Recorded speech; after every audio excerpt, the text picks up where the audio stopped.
I want to welcome you to the Retro Rogues Live. It's a little different for me because I can't actually see the warning graphic. And I was trying a little trick and I still can't see it. But please pay attention to our warning graphic. It states that the Retro Rogues Live show is intended for an adult audience and not intended for children under the age of 13. Parental discretion is advised. And I did that all from memory. Eric, please tell me when it's good to go. We're good to go. Tonight on a special episode of the Retro Rogues Live, we get into the Halloween spirit. In a two-part special will be 2 episodes from the Netflix show Unsolved Mysteries. Join us.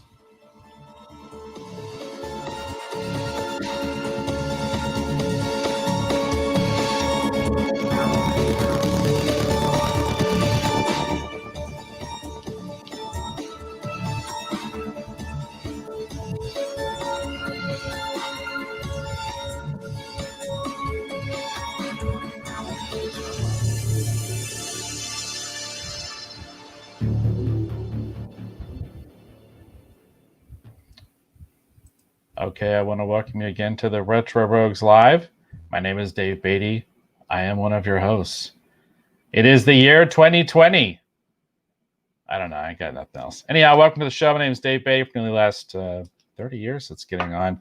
I've been a professional illustrator and graphic designer. Worked on a lot of fun things that some people have heard of. Such things as Batman Incorporated, Justice League of America, and Grifter. Although my current labor of love is Kirby Tees. Kirby Tees is my t-shirt company, where if you feel so inclined, you could go over there and actually purchase some really great t-shirts that actually help support what we're doing here at the Retro Rogues Live show. Please check all of that out and so much more over at KirbyTees.com. That's KIRBYTS.com. I want to welcome back my co-host. This is Mr. Eric Alexander. Eric, please tell the folks who will be watching or listening at home some of the fun things that you have done as a creative professional. I am stepping all over myself because we changed things up. But anyhow, please tell them some of the fun things you've worked on. It happens, and I was actually not good with the banner. So about Kirby Tees, because Kirby Tees is in fact one of the sponsors of this show. So it's always important to get that banner up, and everybody go over to Kirby Tees. They got some great shirts. Oh, you know what? I just realized I should have had all that stuff ready that you sent me. It is pretty close. I might be able to show it actually. So because you sent me a lot of cool stuff from Kirby Tees. So watch out for that. But I am Eric Alexander. I'm also known as Bass God 14. That's Bass God 14, not Bass God 14. That's Bass God, like a bass guitar.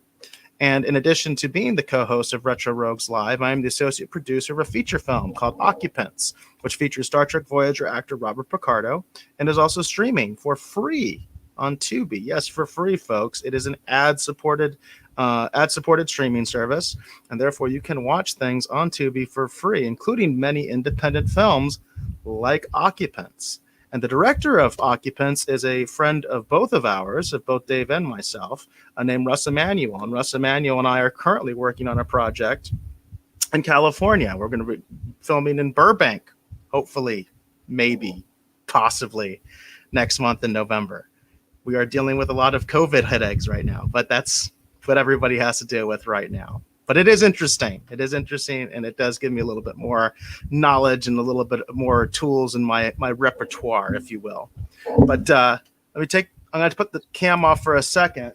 I do have a lot of this stuff like right here, so I might as well just kind of grab it out, because we were talking about Kirby Tees, and I know a lot of this stuff I think has been shown previously by you, Dave, in terms of a lot of the stuff that you've been working on. But I did want to show everybody that I got this stuff, and it's really cool. So I'm going to start out with the 24-hour comic book challenge shirt, which I really do enjoy. It's this one's the green version. Which if I'm not mistaken, Dave, this is the less common version of the shirt, right? The more common version is black. Yeah. This is basically for people who participated in the event, and as one of the sponsors of the event, over here at Retro Rogues Live, your technology and ability to broadcast is what helped make us, basically made it possible for us to live stream for 24 hours. So, and I was very happy to help out with that. So You can see it's also got appreciate like this sergeant rank on the side. Yeah. What's different about it is it's got the logo for the Northern Arizona Cartoonists Association. Is that right? Yep. That's Over it. there on the bottom. So that's pretty cool. I definitely enjoyed that. And then let's see what else we got here. This is actually our other sponsor. This is my company. This is my company that I have. This is Bad Bob Productions. Yeah. This is the first ever shirt for Bad Bob Productions. And again, this is one of our other sponsors. This is the company that I have with my partner, Rob McVeigh. But this is the Bad Bob Productions shirt. Really looks cool.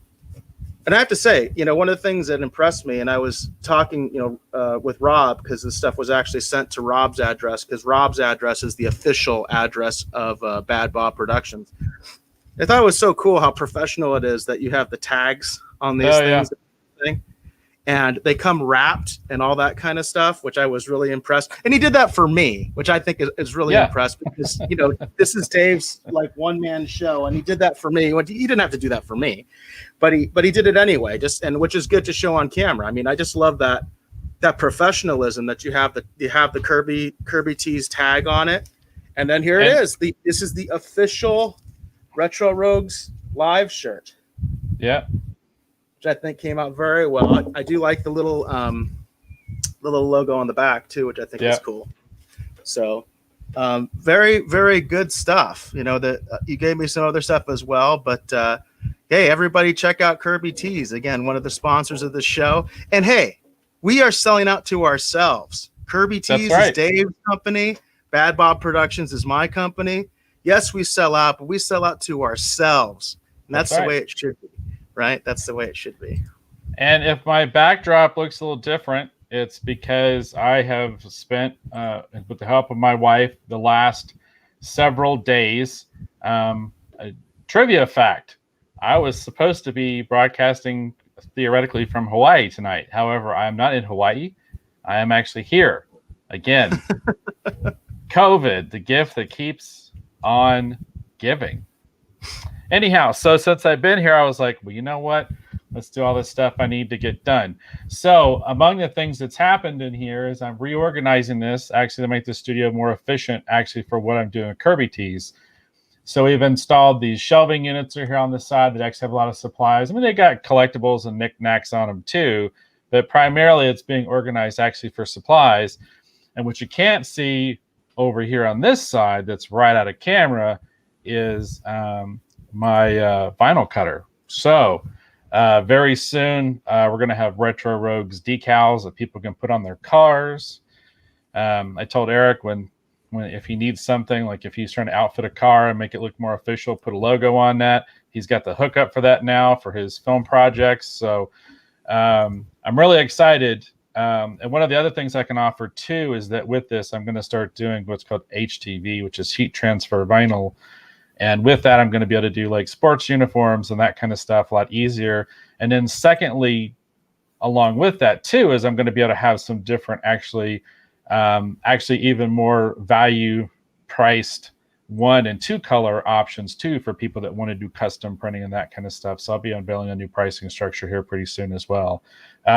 Also, you can't see it because it's not in this room, it's somewhere else, but I actually have a hat press now. So we're going to start doing hats and all kinds of other things. So lots of fun things going on here.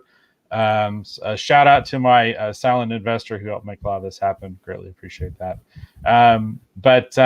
No, it's pretty exciting. Pretty excited about all the fun possibilities and opportunities here as we move forward. And it is funny because I had, it was weird. I hadn't thought about that, but the last week before I technically went on vacation, even though I didn't go anywhere, I was trying to get everything out before I went on vacation for different orders and stuff and everything. So I could just focus on whatever I needed to focus on this week. I still have some orders coming in. I still have some product I got to order. There's still some things going on, but it was interesting that how I don't think I felt the whole one-man operation that you mentioned, Eric, until last week. Last week, trying to get everything out before I could officially take a week off. Wow, it's definitely a one-man operation. I've still got the pains to feel it. So, Yeah. Well, I appreciate it. I appreciate the Yeah. work you've been doing because obviously that does benefit the show quite a bit. And I also appreciate the Rogues Gallery. Jane is in the house, and Jane says, "Hey guys, hello. It's good to see you here. We hope that there's going to be other people joining us. Who knows? This is an experiment. That really is, and it's part of a two-part series. This is a special. We even kind of like changed our logo basically for this show. You know, this is the logo for the show for the next 2 episodes, Retro Rogues Live Mysteries, because we want to do something obviously in the spirit of Halloween, and Right. we do want to do something that's retro, and this is retro because much like Cobra Kai, this is basically derivative of an older series, directly so, more so even than Cobra Kai, because Cobra Kai is based on a movie, right? And they made it into a television show. This is a actual old school show that started in the 80s that has been quote unquote revised. Has it been revised for the better or the worse? We're going to talk about some of that tonight, you know. But we like I said, it's going to be a different kind of show because we are going to talk about one particular mystery. So we are going to be talking about Jack Wheeler. That's the very first episode of Volume 2. If you haven't seen it, that's okay. This is not really something where it's like, oh, I'm going to be spoiled. No, the whole point of this is to talk about this mystery, talk about our impressions of the show overall. Both of us did see Volume 1. We did see all 6 episodes of Volume 1. And I've seen all 6 episodes of Volume 2. Dave, you've seen 4 of them, correct? Okay, so 4, you've seen 4. But I wasn't paying as close attention to the one that took place in the tsunami as I should have because I had subtitles on it, and I was trying to listen to it while I was doing stuff at the same time because I was cutting that intro that we had for the show together and some other things working on. And I'm gonna be honest with you, I'm pretty fuzzy on that one because there was a lot of it just sounded like a lot of Japanese to me, you know. So I was just like. It is pretty. That episode when it starts, though, is pretty ominous because they show you the actual footage of when the tsunami came in, and man, I remember seeing that live on television. The devastation, it was unbelievable, and I was just like, "Wow, I can't imagine. I can't understand. I couldn't process what I was seeing." And then they talk about they show that footage and they kind of set it up, and then they say, and then all these unexplained occurrences began, you know, and I was like, are they connecting that to like all these spirits washing ashore and visiting upon them all this grief? Like is that because again I wasn't paying attention to the subtitles, so I'm not 100% sure, but it made me, it's weird, it made me think of the old John Carpenter movie The Fog. Did you ever see The Fog? I have not. No, I have not seen The Fog. Well, The Fog's this John Carpenter movie. Spoiler alert for anyone who has seen it. The movie's from the 70s. So if you haven't seen it by now, I don't know what to tell you. And I think they even made a remake with what's his name from Smallville at one point. The original Fog, basically this fog rolls into this town, not to be confused with The Mist. That's something else. And The Fog actually predates The Mist. Although I don't know if the book predates The Fog. Anyhow, whatever. This fog rolls in. And within the fog are these like pirates, basically these undead pirates. And they're visiting upon this small harbor town, the grief of all these things of how they were executed as pirates and all this other stuff. And they visit the grief upon this town. Wow, the spoiler alert banner. Okay. Anyhow. I think I'd have to use that one tonight, but I guess I do. So. Well, it's funny. It's a movie from the 70s. If you haven't seen it now, I don't think you ever will. But anyhow. I'll be honest, I just remember seeing it as a kid, and it was just weird watching that opening. I was like, you know, if they're going to say that these spirits washed on shore, it sounds like The Fog. So, oh, okay, gotcha. All right, there's a connection. All right, I gotcha. There's the connection. I will say that as far as we were talking about this off the air. I don't really have an issue with subtitles. In fact, going back to Volume 1, and we did talk about this off the air, I thought one of the most compelling episodes of Volume 1 was the murder in France. Which you mentioned you did have some problems watching because of the subtitles. Now, I did take French in high school. I don't know if that really helped that much because it's not like I've spoken French since high school, other than maybe here and there meeting a French tourist or something like that, and just being very limited. You know, what I like to say. I even had someone early on kind of help me with this. I said, Je studiais le français en l'école, mais je ne pratique pas, which means, I studied French in school, but I haven't practiced, so that kind of gets me to try to mumble and fumble with somebody. So maybe I have a little bit more connection to the language than you do. But at the same time, it's not like I understood exactly what they were saying. I had to read the subtitles. But that case was really compelling to me. Just the evil of it, and also the logistics of it. Because, in that particular mystery, you had a father who had apparently killed his entire family, a very well-off family. This is actually someone who was of royal lineage. And he apparently, the theory is that he killed his family because he was basically out of money and he felt like it was a disgrace to keep his family alive. But what was so crazy also about it was the logistics of how he not only murdered all of his family members, but he buried them underneath his house. And we were kind of told in that episode as if he did all this stuff alone. And that's the one thing I kept wondering is about, like, how could he have done all that alone? But then again, if a person is that determined, is determined enough, motivated enough, they can do extraordinary things. And unfortunately, that includes extraordinary evil, which is really sad because, there's those great stories of like the mom who gets that strength and pulls a car off of her kid. It's not a common story, but you have those, there are those stories of those kinds of things happening. Unfortunately, that whatever that is inside of human beings that can allow them to do something like that also allows them to apparently murder their entire family and then bury them underneath their house. Very elaborately, too. He had buried them in a very particular way, an actually almost like a caring way. So that particular mystery I found to be very compelling. And again, if people do want to kind of mention some of the ones, especially from Volume 1, especially if you want to talk about some of the stuff from Volume 1, even though we're going to be focusing in on the Jack Wheeler case on this particular episode, feel free to talk about that stuff because we want to get some dialogue going. And if there's something like in one of these mysteries, where you think something is really, really interesting and cool, let us know. And we actually have a message from Twitch from Gravity Station that says, hurry, I think is what he's trying to say. So I think maybe he's excited to talk about Jack Wheeler. I don't know. That's a new viewer there. So that's part of why we're doing this show. It's part of the experimentation. I was going to say, Ie wakarimasen, which just means, no, I do not understand French, but I'm saying it in Japanese. There you go. My pronunciation might be a little off because I learned it in the South. All right. Because I actually speak a little bit of Japanese. That's awesome. Yeah, I actually took some Japanese in college as well and did miserably at it.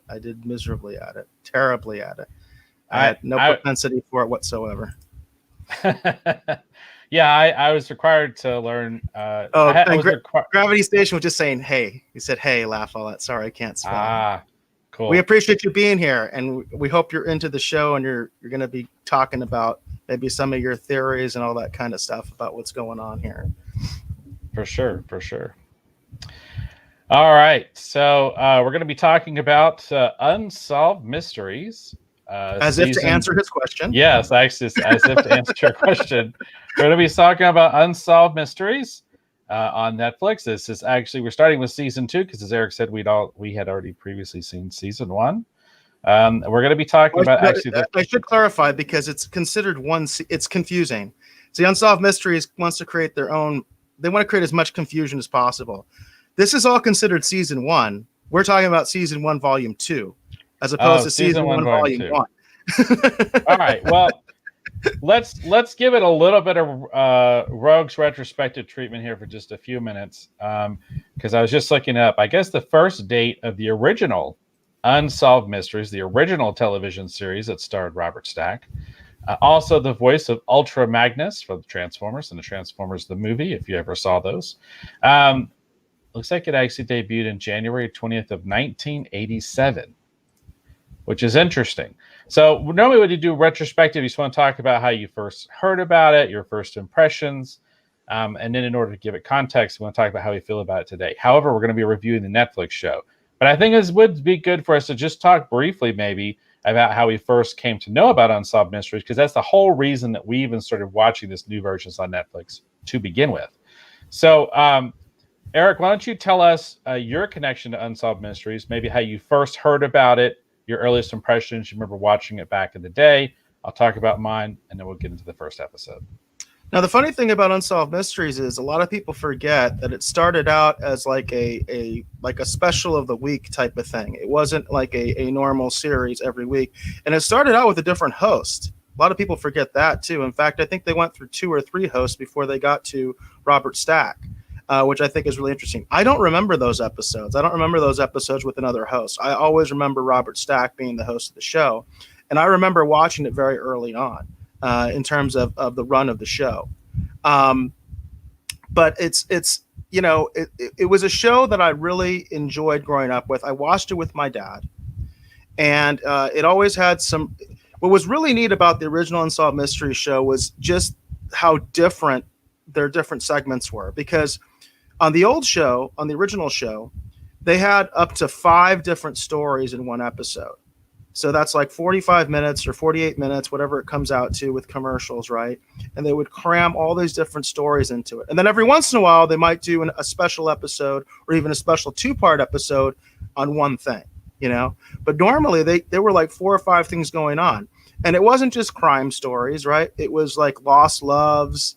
It was final appeals. You'd have like a guy on death row that was saying, I'm innocent. You had treasure. You had stories about treasure, lost treasure. They did one on the Lost Dutchman mine. I live in Arizona, so I always thought that one was really cool. And then aliens and stuff like that, alien abductions. And they actually did do an alien show in volume 1 of the Netflix version, which I thought was kind of interesting. Gravity Station was saying, this might not be your thing you want to talk about. What do you guys think of Space Force? Is there aliens? Freaky. That actually does fit well into Unsolved Mysteries, especially the original show, because one of my favorite episodes of the original Unsolved Mysteries was the Roswell episode, and I was so into that, and I was so fascinated by that. I recorded it, and I actually brought it to school, and I actually got my class to actually watch it, the teacher and everything. And I remember even the teacher was like because my teacher was obviously a skeptic. And I remember her just being kind of like, that's really crazy. When the way they laid everything out in that episode of the Roswell episode. And of course, Roswell has become a legendary thing since. And also in a lot of ways, it's also become debunked in a lot of ways too. A lot of stuff has developed since that broadcast. But at the time, it was incredibly compelling. And I absolutely thought that something was going on and that there was something more to that story than what the official version has been over the years. But that was one of my favorites. And I really did enjoy those episodes, but I also enjoyed the sort of the criminal aspect. At the same time, around the same time, I was watching America's Most Wanted. That was another show that I really enjoyed around the same time. That came out, I think, a little bit later, but still kind of, they had some crossover being on. Well, Unsolved Mysteries was, I think, still on in some form all the way up to right up until 2004 or 2004 when Robert Stack died. He was still making new ones, I think, on Lifetime.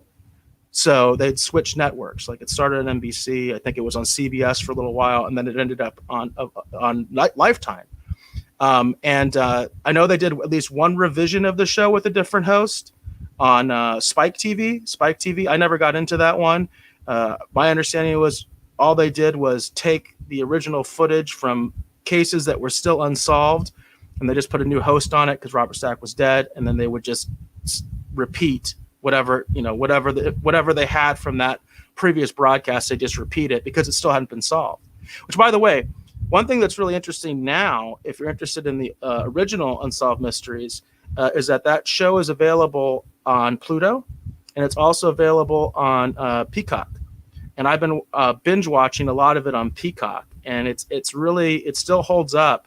And what's interesting is I don't know how long they've kept up the updates, because they have updates on a lot of the episodes, and it's a lot of the episodes, the update's just a graphic. So they clearly we're still doing updates after Robert Stack died, because traditionally he would narrate the updates, and there are updates on there that he's not narrating. It's just a graphic to tell you whatever's on the case. And there's a lot of these cases when I watch the older episodes and there's no update, I'm just like, man, they never solved that one. I think that could be a show in and of itself, just doing like updates on these old unsolved mysteries that were never solved. Well, and we discussed that too. We're kind of trying this out to see, what people think about it and how well this goes. And then, because you and I have discussed the idea of doing something, more, in this kind of hybrid format and having a more kind of fixed topic besides just the news, right? And then the streaming wars, which we'll do after we do this segment. So for those of you who are new to the show here, just real quick, typically what we do is we'll start off with whatever our new review item is on the front end. And then after that, we go into doing a little bit of discussion about pop culture news, things that are happening. And then we do a little bit of coverage of streaming wars in regards to what's happening in, streaming video services like Hulu, Netflix, such on, so forth. So my connection, just real quick, brief, to Unsolved Mysteries. I just remember it being on as a kid. I remember just flipping the channel. It was on, and they always managed to suck me in. That was the thing that was always funny. They always pulled me in. But I was a big sucker talking about the alien stuff. I was a big sucker actually for. Do you remember what they used to call it? Was it called Ancient Mysteries?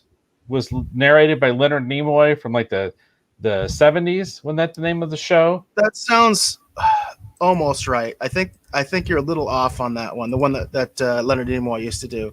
Was it In Search of? In Search of? In Search of. That's it. Yeah.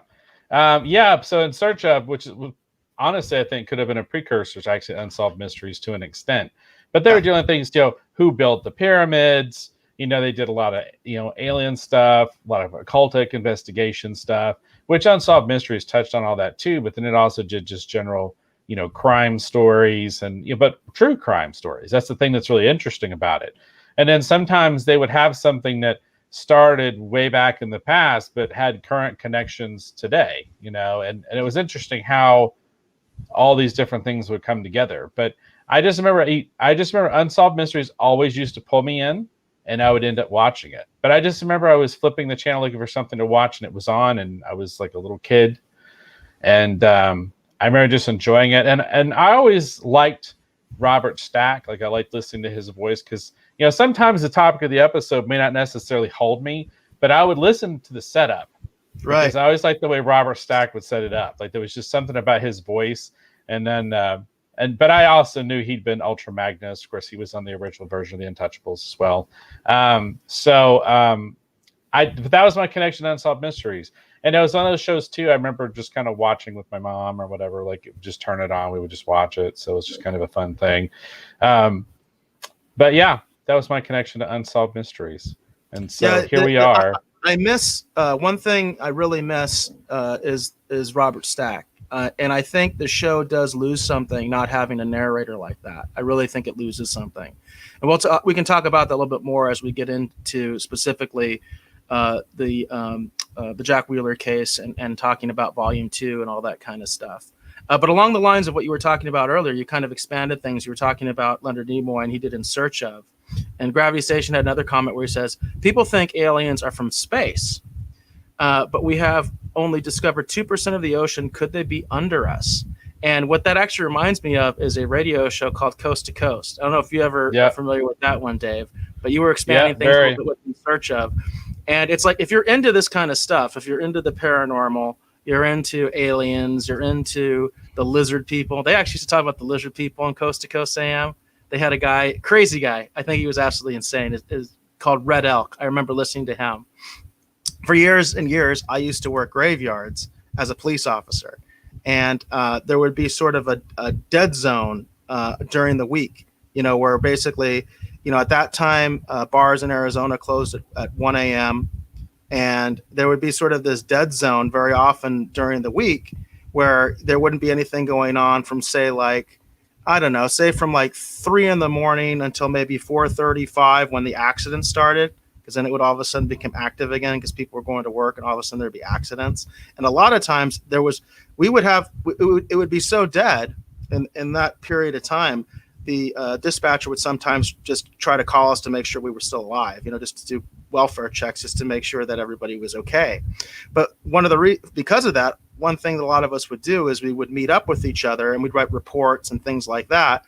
And one of the officers I did that with, we would listen to Coast AM all the time. And we would listen to it together. And he was really funny. He actually ended up becoming an FBI agent. So he was a very kind of cynical guy, but he was really fascinated by the stories.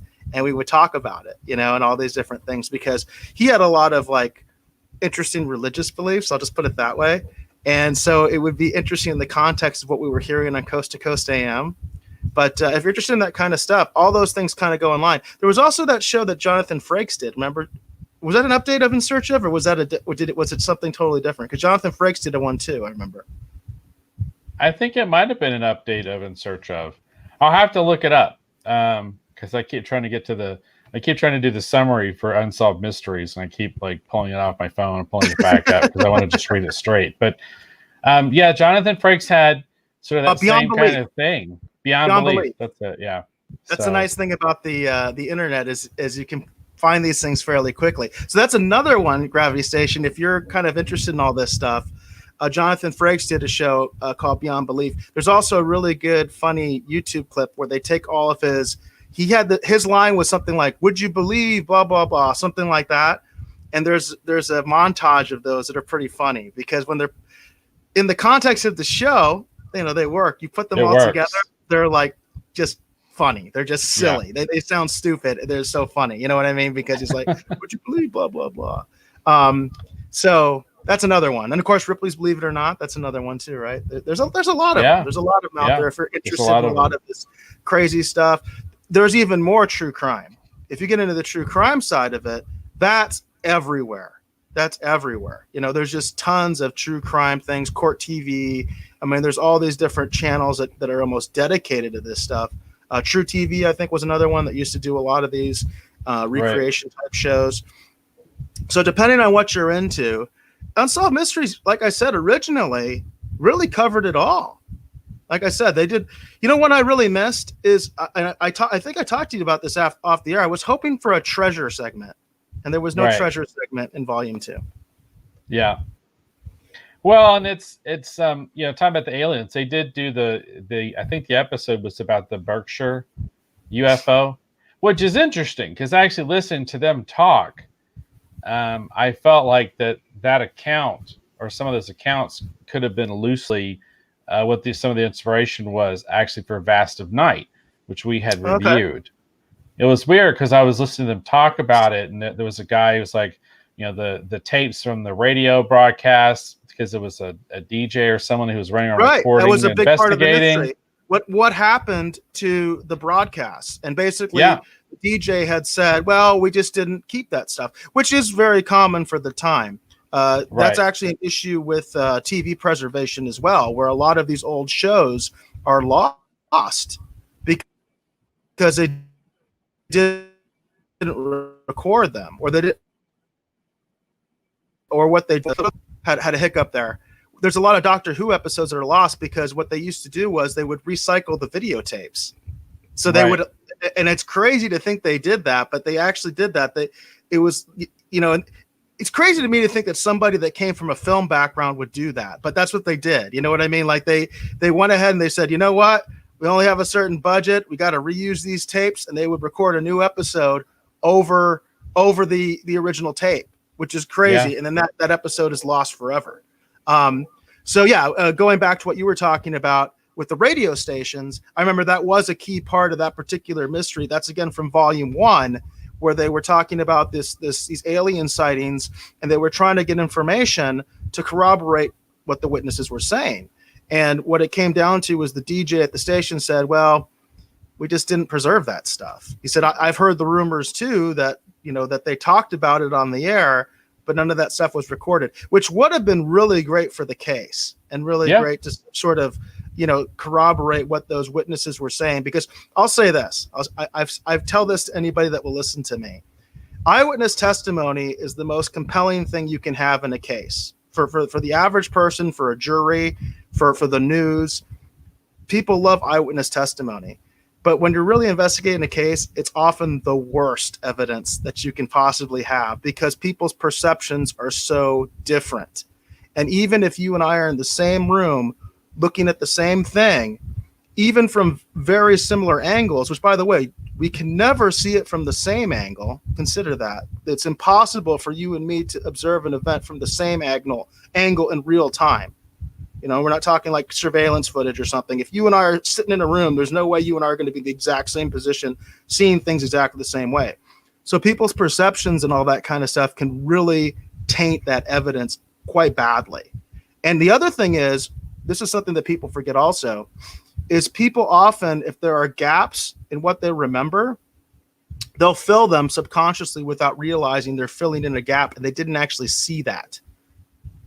You know, that happens a lot. I saw that quite a bit, where it's like, and you see that also with officers themselves when they're involved in a traumatic incident, that they will do that as well. They'll fill in gaps and they'll say things, and it gets them in trouble because they say this is what happened. And then let's say there's video evidence that contradicts that, and people think that the officer's lying. There's absolutely times that they probably are. But a lot of times what is happening is they're filling in that gap because their brain is telling them this is what happened, even though they didn't actually see that. So I just wanted to throw that out there. That's one of the funny things about eyewitness testimony. So in that particular case, it would have been nice to have had those radio broadcasts where they could corroborate that, yeah, people were talking about this. This isn't just something that sprung up later, you know, give it more of a timeline. Right. Interesting. So I'm going to read the summary that comes off of IMDb for Unsolved Mysteries. Again, we are talking about the first episode of Unsolved Mysteries Volume 2, Jack Wheeler, which you can actually watch on Netflix. Actually, tonight. You can binge watch all of it if you want. Right after the show, I think the actual episode is called The Washington Insider or something like that. Washington Insider. I feel like that's what it was called. Yeah, I was gonna pull it up here in just a second. Washington Insider Murder, I think is what it's called. Yeah. It's a Jack. So here's the summary, just real quick, just for Unsolved Mysteries in general. It just says immersive, character-driven stories are rooted in the experiences of ordinary people who have lived the unthinkable. Families, detectives, and journalists hope viewers hold the clues to solving these mysteries. I should have said these unsolved mysteries, but anyhow, I guess that's too on the nose. But I think it's more fun like that. So for season 2 here, which if I can season 1 volume 2. Yes. Dave. It keeps throwing me off. It should throw you off because I don't know why they did it that way. But that's what it is. It's still season 1, but this is volume 2. Yeah, and this is the Washington Insider Murder, and it was released on October 19th of 2020, so a few days ago. All right. So I wasn't going to read the summary of that particular episode, but I don't even know how to set this up. Do you want to set this up, Eric? And I can just kind of bounce off of you? Let's talk about a little bit of the facts of the case as they were presented to us. Okay. Now, right. One of the issues that I have with a lot of these episodes, and we had some of the problem in volume 1. I think we have a little bit more of the problem in volume 2, is there's a lot of, do you even call it testimony? You can't even call it testimony. There's a lot of talking by journalists in the new version of Unsolved Mysteries. And I'm gonna throw my bias out there right away and tell you I do not take a lot of stock in what journalists say. The reason for that is because journalists, whatever they try to tell you, have a different job than an actual investigator, whether it be private or police. Okay. And even with private or police, there's sort of a difference of where they're coming from as well.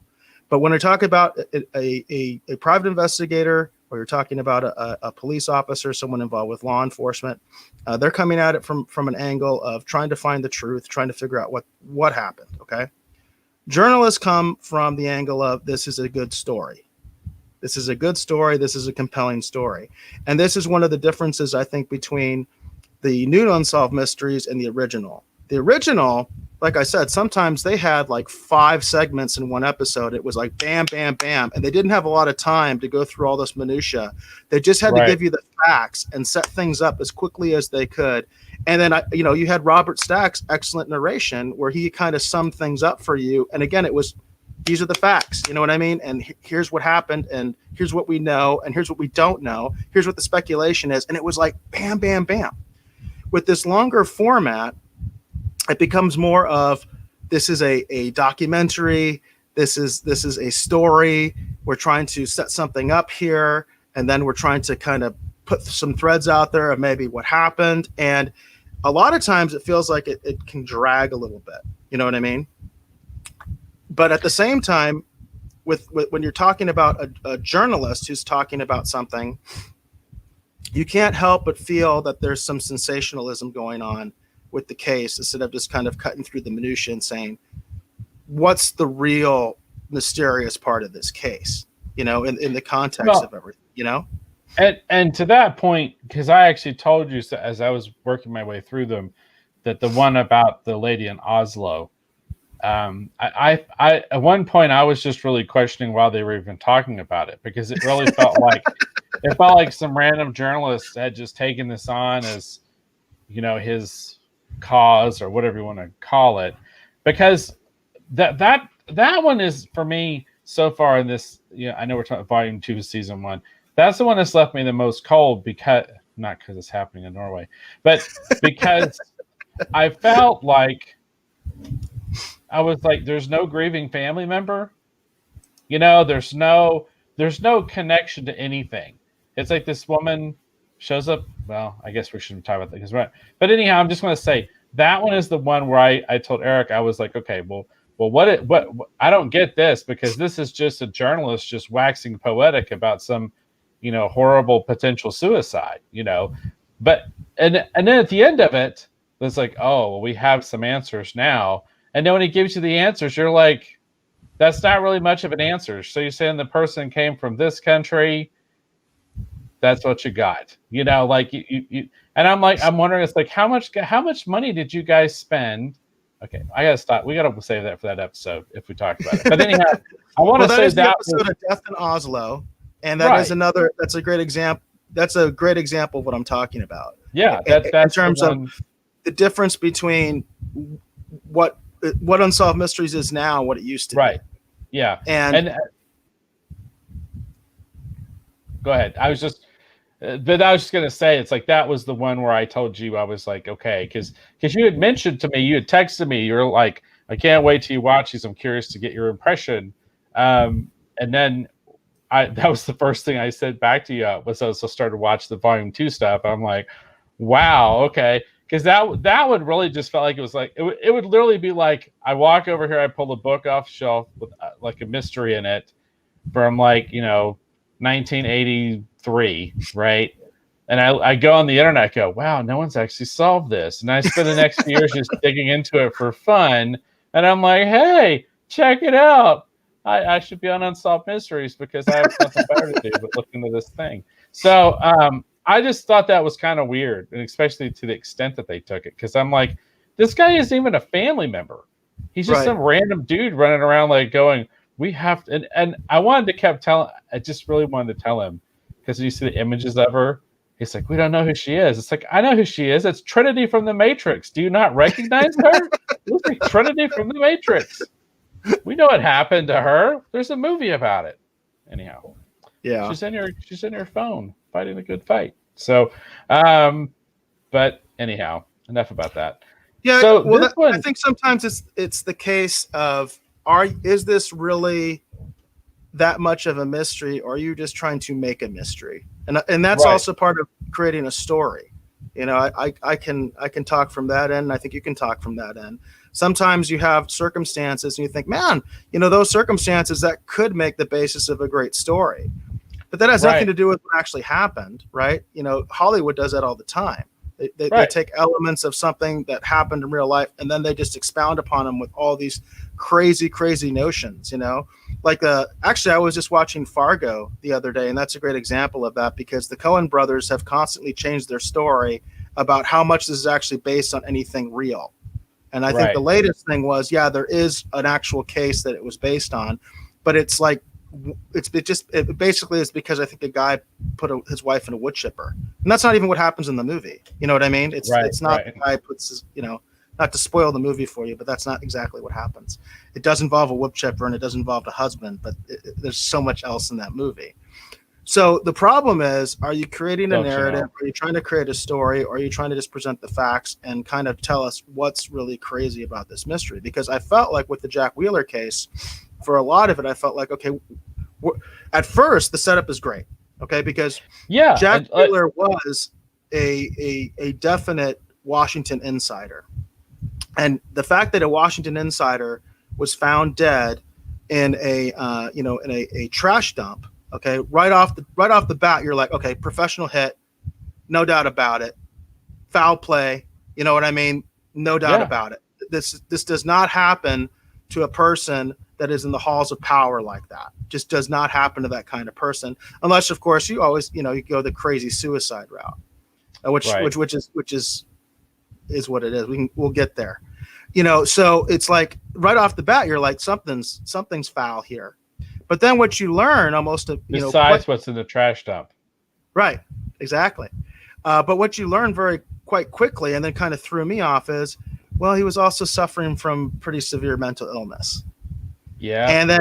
And when the journalist was trying to explain some of his behavior, like on the videotapes and things like that, and it's like, okay, you're not really telling us the fact that this guy was like severely mentally ill. Okay. Yeah. Which, by the way, there's lots of people that have all sorts of normal lives, normal activities. And, they flip out. That happens to quote unquote normal people. You know what I mean? Where they have sort of a breaking moment, a mental breakdown. But in this case, it was documented and his family was honest enough to say that he did suffer from bipolar disorder. Okay. And there was some question about, even though he was known to take his medication, there was some question whether maybe he had or had not. And come on, if he hadn't, that explains the behavior, just straight up. I mean, I dealt with mentally ill people all the time in my work, in my job. And I can tell you things that they wouldn't even fit in a movie because people would think it's so absurd. Because they would just be like, "Oh, people don't do that. That doesn't happen." Depending on your experiences in life and what you dealt with, a lot of you just wouldn't believe it. You'd be like, "Nah, you're making that up. That would never happen." And so that's one of the things that kind of got to me a little bit, was because his behavior, his documented behavior on the videotapes, is very bizarre. One thing that I thought was interesting, though, was, again, this is part of the framing. And Jane had a comment where she said, in the Superman movie, the editor told Lois Lane, it may not be a great story, but you make the story great. And that's a journalist perspective, right? That's a journalist perspective, is that you're going to make that story into something, even if it's not a great story. Because the idea is, hey, if a reporter gets something, he's like, well, this isn't what I want. I wanted to do this. It's like, hey, this is what you got. You need to do something with this.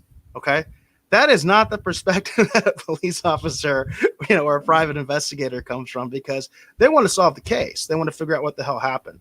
They don't want to make a big story out of it. They can sell. And that's unfortunately what reporters ultimately do, is they sell the story. And so I was going to mention too, just real briefly, that I forget what movie it comes from, but there's also that expression where one character tells another character, he says, it doesn't matter what anyone thinks. It only matters what you can prove. Yeah, that's a good one too.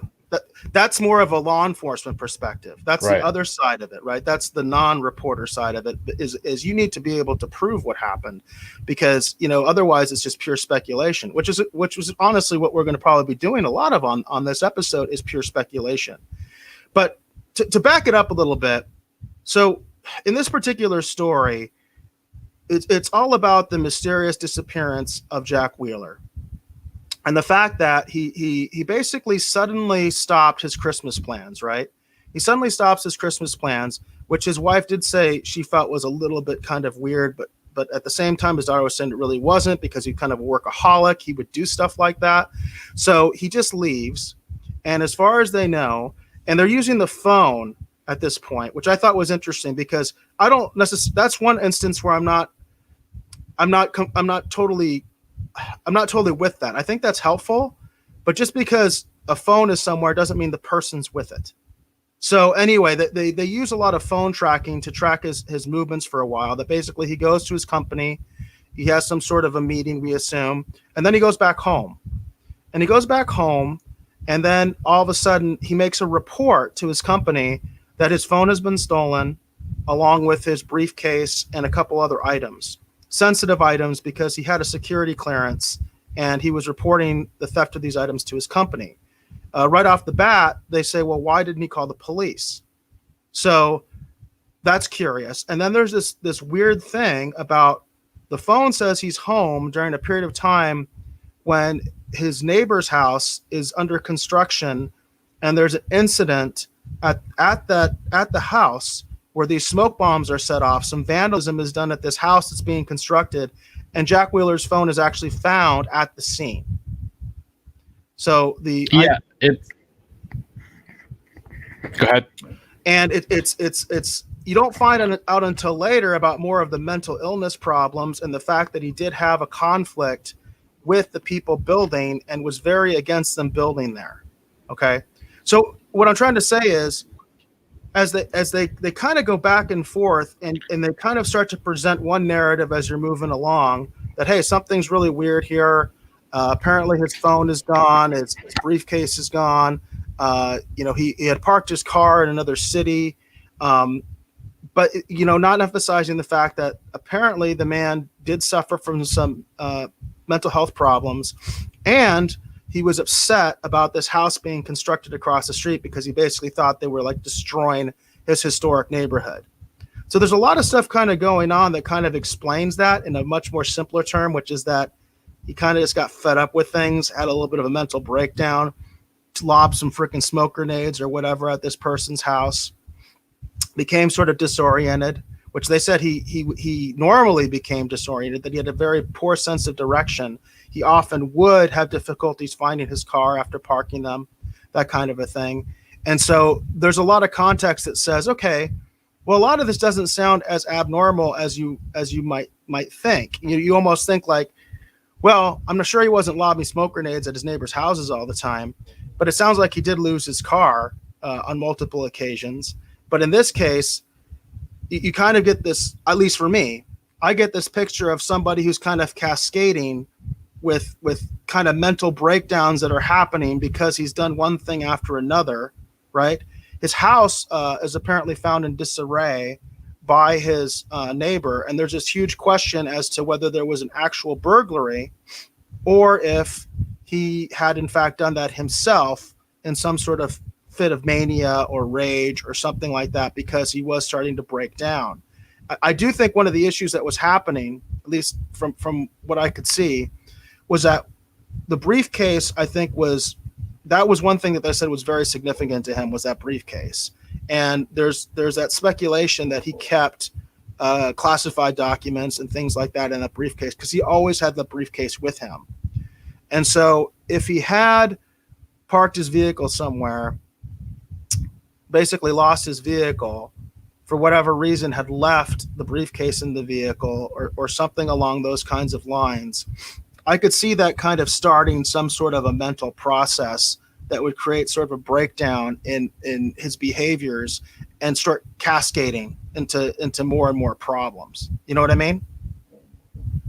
Well, I was just going to say, I mean, for me, the last few years,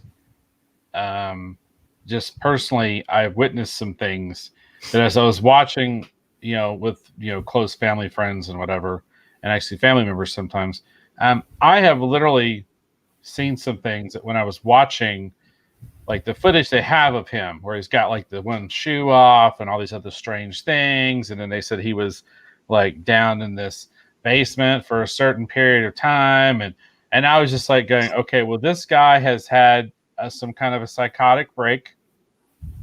And literally I was like, and let me just say, because this is, well, let me set this up and I'll hit you with my theory. So I do believe that he had a huge psychotic break, and it explains all the erratic behavior. I don't think anyone was quote unquote out to get him. I think he just had like a weird episode.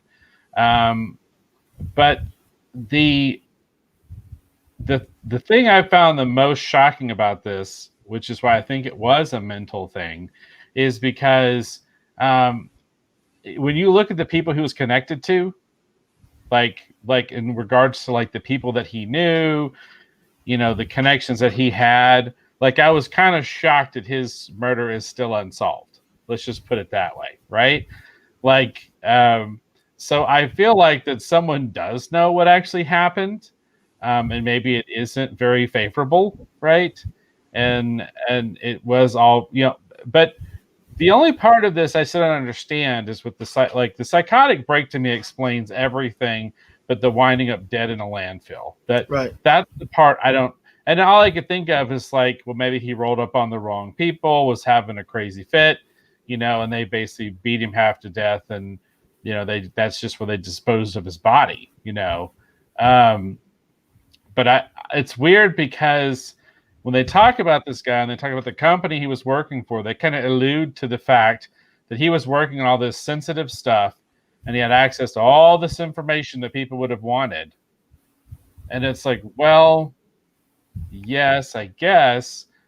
But to me, it just looks like the guy had a psychotic break and maybe wandered in the wrong part of town and got beat to death. So, I mean, that's what I'm kind of thinking, based off of what I saw. So that's my thought, is that's the that's the answer to the mystery as far as Dave's concerned, because that was the thing that was kind of weird. Like I was kind of like, okay, it seems pretty clear to me kind of roughly what happened, even if they can't prove it, right? And then with the oscillator, I'm like, why are we investigating this? So that was kind of the weirdness with this volume 2, because I found the stuff in volume 1 to be way more compelling. There's a couple of really good ones here in volume 2. I was talking to the one that I thought the Lester Eubanks thing. I think that's really interesting. And if you notice on that one, it's mostly cops talking. Yeah. It's not a lot of reporters and stuff. It's mostly actual police officers who apparently still want to catch this guy. They think he's still alive. So that one I found really, really compelling,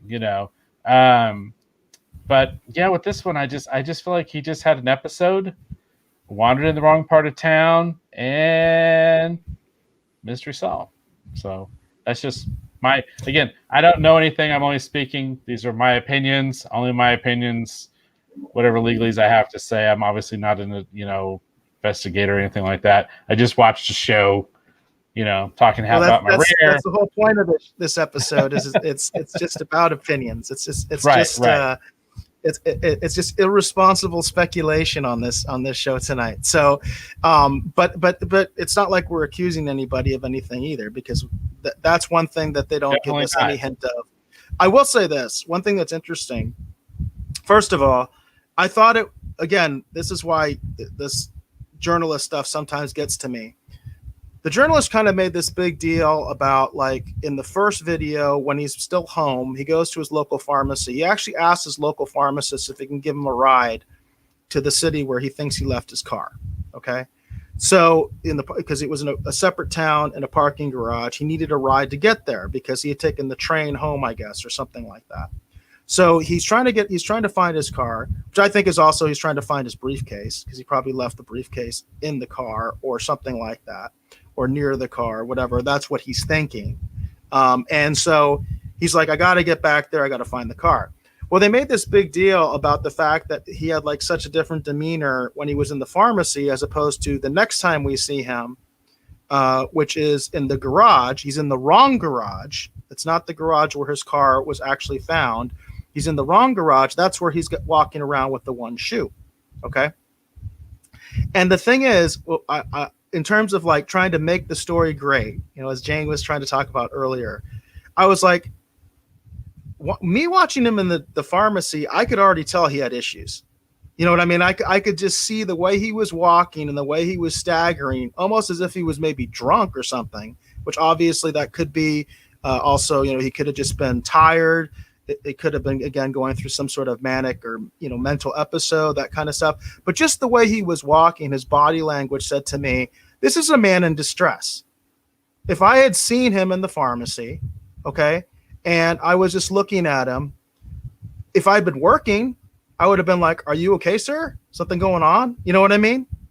So I just thought it was funny that the journalist is like, "There's such a huge contrast." Well, yeah, granted, the next place he's walking around with one shoe. Yeah, that's gonna pop some eyebrows from anybody.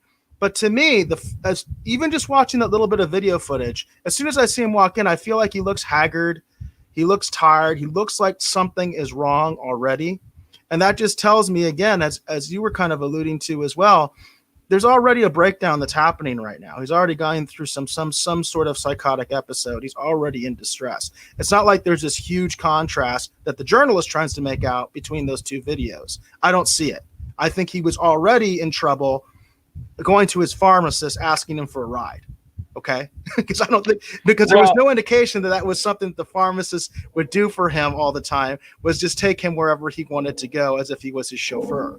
So, and the guy's working, right. The pharmacist is working obviously at the time that he's asking this.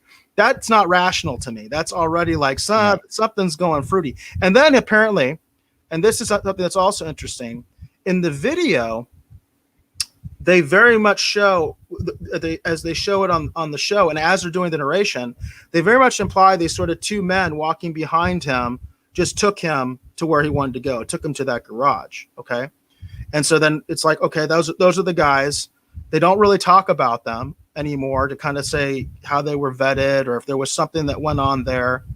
And then I found out later, because there's already been some podcasts that the producers have been on, but apparently those people in the video are not the people that drove him, even though they clearly implied that on the documentary, on the show, that those guys took him. They said, no, it was like a couple and they know who it was, but they didn't interview them for the show. They didn't have any information on them for the show. And I'm like, that's a huge gap of information right there, because those people could talk about his mental state. You know what I mean? What was he talking about? What was he saying? You know what I mean? You look into the background of those people, you know what I mean? As far as, is there any sort of strange connection there? You know what I mean? But it's like, no, we just decided to imply that these two random guys took him and there was nothing there. Even though they admit that's not what happened. It was actually a separate group of people that you don't see on the video who apparently took him, that's based, I guess, on the police investigation. So I thought that was kind of cheesy that they would omit something that's kind of important in my mind, as far as, again, because those people could really talk about his mental state and whether there was a difference between, what we see in the parking lot versus how he was acting in the pharmacy. You know what I mean? And in that drive, which I assume that they were driving for a period of time. He was either talking or he was very quiet or somewhere in between, but they could talk about his demeanor and where his mindset seemed to be at that point. Was he concerned about someone being after him? Was he concerned, or was he just obsessed with that briefcase that he couldn't find in his car that he couldn't find, And so, well, go ahead. Go ahead. I was just going to say, along those lines, Nostalgic Gamers TVs, Nostalgic Gamers TVs. I apologize for not saying that correctly. What's interesting here is that it says it was unnerving when he put on the black hood and was acting like he was followed. Well, I was just going to say that again connects it back to what I was saying before. In all honesty, after some of the stuff I've seen over the last few years, to me, that kind of falls in with that same kind of logic. This idea that the person, believes something is happening that really isn't, and it's all coming from your mind, and so to me, that to me doesn't tell me that he was necessarily quote unquote being followed, more than I think it just reinforces the narrative or the idea that he was obviously in some form of mental distress. And that's almost kind of like that putting that hood on and everything. That's almost like more of a warning sign, to me, like it's a flag. It's a red flag that something is wrong. I do recall the family mentioning that was not his style of dress. Like that was unusual. That doesn't, in terms of the fact that he was not a hoodie guy. You can see him. He's in a suit basically the entire time up until that point, and then he's got this hoodie that obviously he could have found in the basement or found in the garage or found anywhere, and then he's putting it on as he Right. leaves. The only thing I didn't like about that actually was that when he's leaving the basement, you can pretty clearly see like the back of his head, and his head had kind of a very specific kind of profile where it's like, yeah, it's definitely him. But when he's out on the street, which is officially the last time he was ever seen on the street cameras outside of the on the surface from this building, he's completely covered up.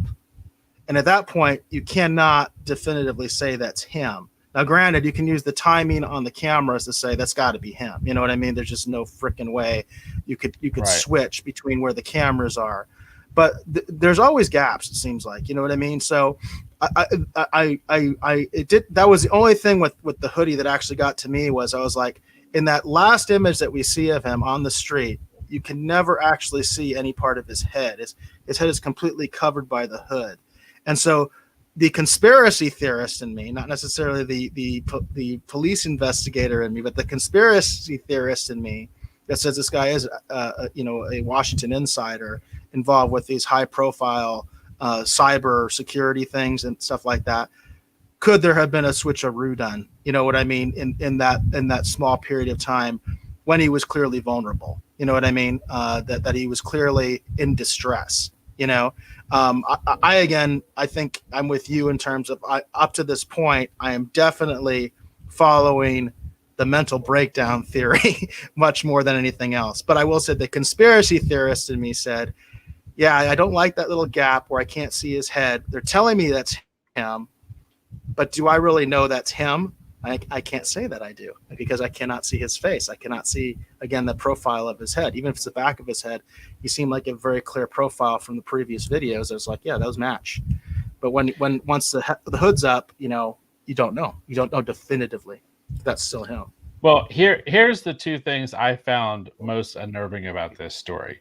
The first one's the one I already brought up. The fact that he was so heavily connected to all these people in power, and theoretically he had all these powerful friends, and then he shows up dead and basically a trash heap at a dump, and his case is still unsolved. Right. Okay. That to me is the weirdest thing and sort of the red flag-ish moment of this whole thing. It's like, well, wait a minute. When you look at the footage, and I think it's pretty conclusive that he was having some kind of a mental episode, okay? And then you go, okay, and he wound up in a trash heap dead. Okay, clearly something did befall him that doesn't make sense, because it's not like he beat himself up and threw himself in the trash heap to die, okay? So there is some sort of foul play in my mind that takes place. And I find that shocking, that if this guy was so well connected, if he had such powerful friends, and when they talk about, because he was a presidential aide, they talked about all these different, investigative, agencies that was brought in, like the FBI and whoever else, because of his connections essentially to, Washington, right? But it's shocking it's unsolved. And then the second thing that I found really unnerving was when the wife is sort of like, oh yeah, his daughter called me and then told me he was found dead in a trash dump. And she seemed a little upset. She didn't really seem that upset. And I thought it was really, and I know it's been a few years, but if you watch some of the other stuff, man, people are still tore up about this.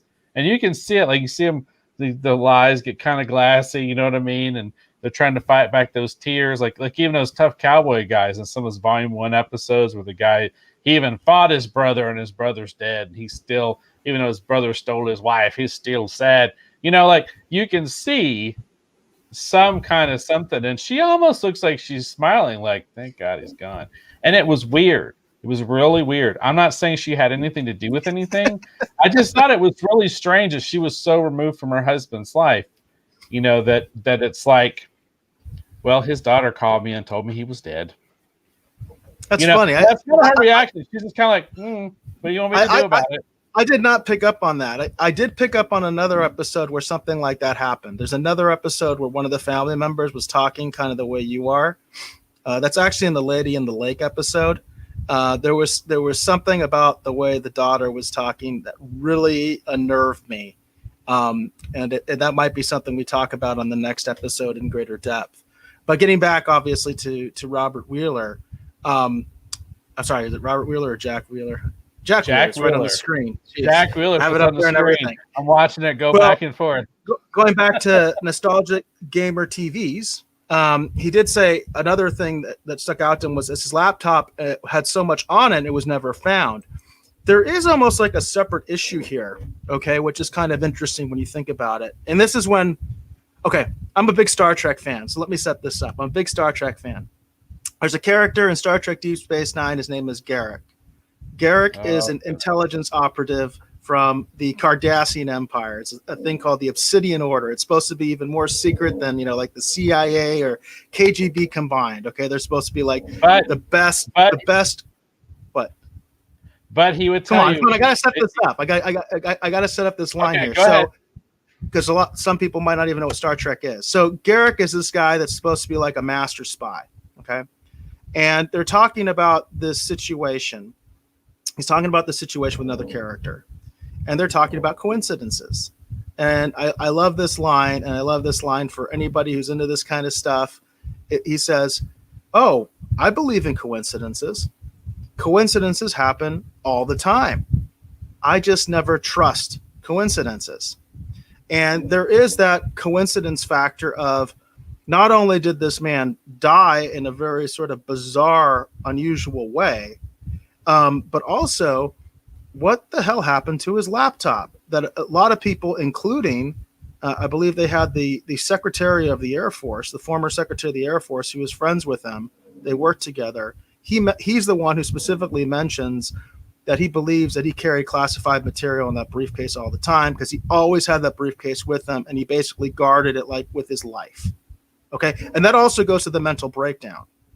So the weird thing to contemplate here is that someone did in fact steal his briefcase, causing him to go into a mental collapse. They stole it because they knew it had classified material on it, and that's it. They just wanted the classified material.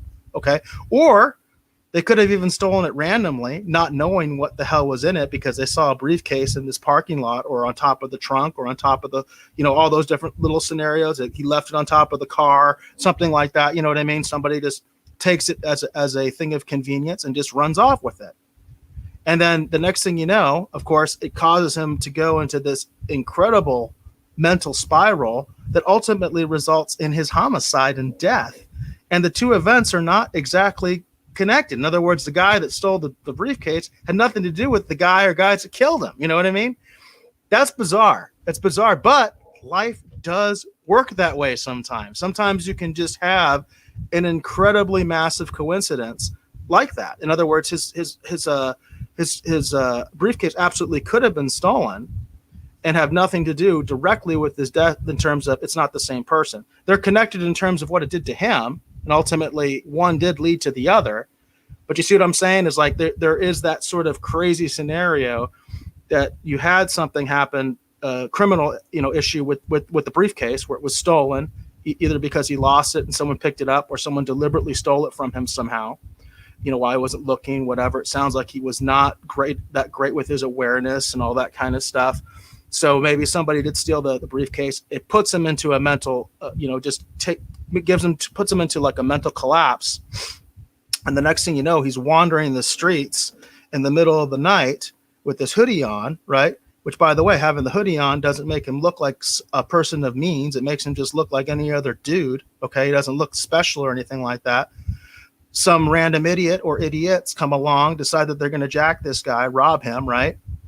And all of a sudden, once they're done the deed, they see the West Point ring and realize they killed somebody.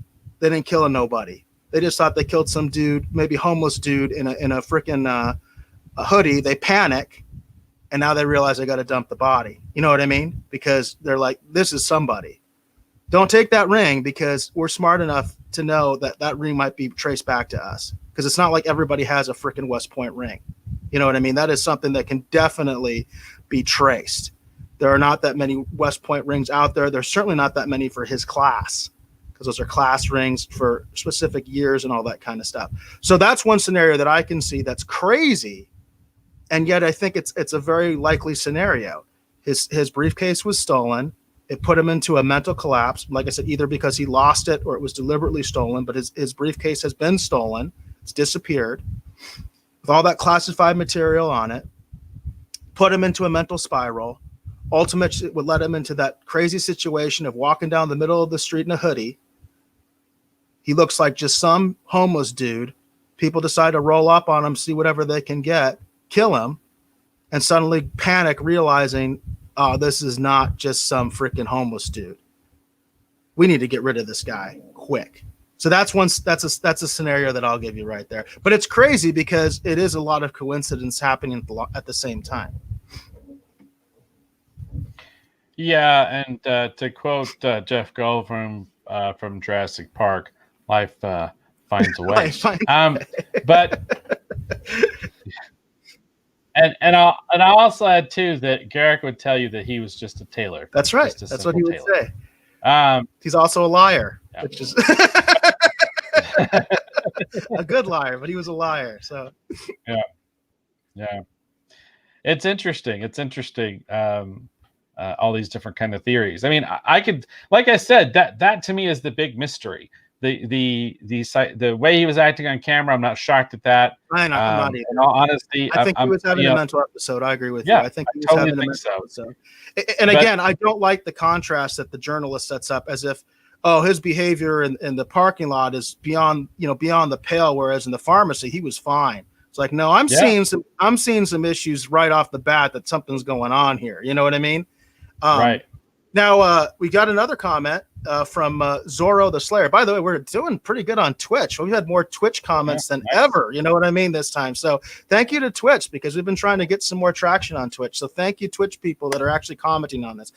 Who knew? I guess some Twitch people actually like Unsolved Mysteries and like this conspiracy stuff. So Zorro the Slayer says, what do you think of the idea of him crawling into a dumpster and dying by accident? It's absurd. I don't buy that for a minute. I do like the fact that you brought it up, because it is an interesting thing to bring up. And here's the one thing that I was wondering about this, okay? Because I've actually dealt with this. I've actually been in a case where someone crawled into a dumpster and died. They didn't die right away either. They lingered and died much later. It was a very sad case. It was a homeless guy, and it was just a really sad thing. The trash vans in that particular area where I was working at the time had compactors in them. And that's what killed this guy. In fact, they didn't know that there was anything wrong until the driver turned the compactor on, and then the guy started screaming. Okay. Up to that point, because apparently the guy didn't, like they mentioned in the documentary, the actual garbage truck driver is talking about how sometimes this does happen. People do go to sleep in these dumpsters, and I can tell you, yeah, it does happen. People do go to sleep in these dumpsters. I dealt with a case like this, and he talked about how normally they'll like pop up or they'll start yelling or something like that. And obviously that didn't happen in this case, or they just didn't hear him if that was the case, right? But one thing they didn't specifically mention, and I can only hope it's because that's just not the way the trucks are there is. But I would have liked to have them specifically say, do those trucks use compactors or not? Because if they use compactors, of course there's going to be huge trauma on his body. And I don't trust this journalist, and I'm not trusting Unsolved Mysteries with the current regime to tell me whether that's the case or not, whether they do use compactors on those garbage trucks, or they're just trying to sensationalize things a little bit more and say, hey, look, this really is a mystery, you know? So I do want to throw that out, that was the one thing that I wish they had explicitly said. You know, if you're going to take, that these guys are not being complete sensationalists, and that they would not omit information like that, fine. But in my experience, trash vans do have compactors, and that could explain virtually any injury. You know what I mean? Because you'd be severely hurt. You'd have severe trauma if you were caught in a trash compactor.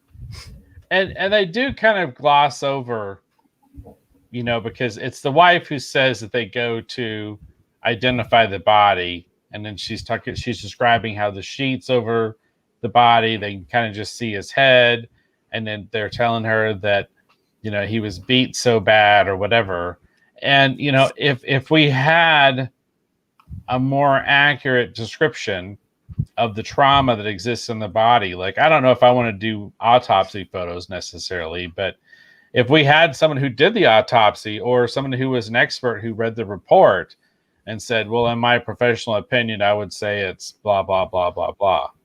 Like, I honestly think, and I didn't like the whole, lady who died in Oslo story, but I almost think there's potentially more foul play in the Oslo story in terms of political intrigue or knowing something someone shouldn't have known in that one than necessarily the Jack Wheeler one.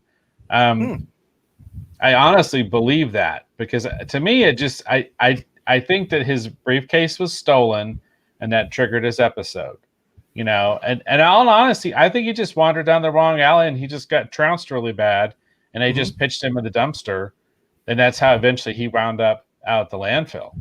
Well, you do realize they did say they had evidence, because they actually did tests on the dumpsters where they were able to determine that the dumpster that he came from, the dumpster that he had come from, was in a different town, like 14 miles away from the last place that he was spotted, which basically says at some point he must have gotten a ride or something to that next point. Because in the condition that he was in, it's hard for me to believe that he wandered 14 miles into that particular alleyway where he died and then he was just thrown in the dumpster. I think it's more likely that he was killed much closer to where he was last seen, and they realized I think that they realized that he was somebody that they probably should not have killed, that people might be looking for. And then they did kind of the one thing that maybe somebody in that state of mind would kind of naturally do. Say, let's go over to the next town and throw them in a dumpster. Let's not do it here. You know what I mean? Because criminals are not always stupid. A lot of times they are. That's why they get caught.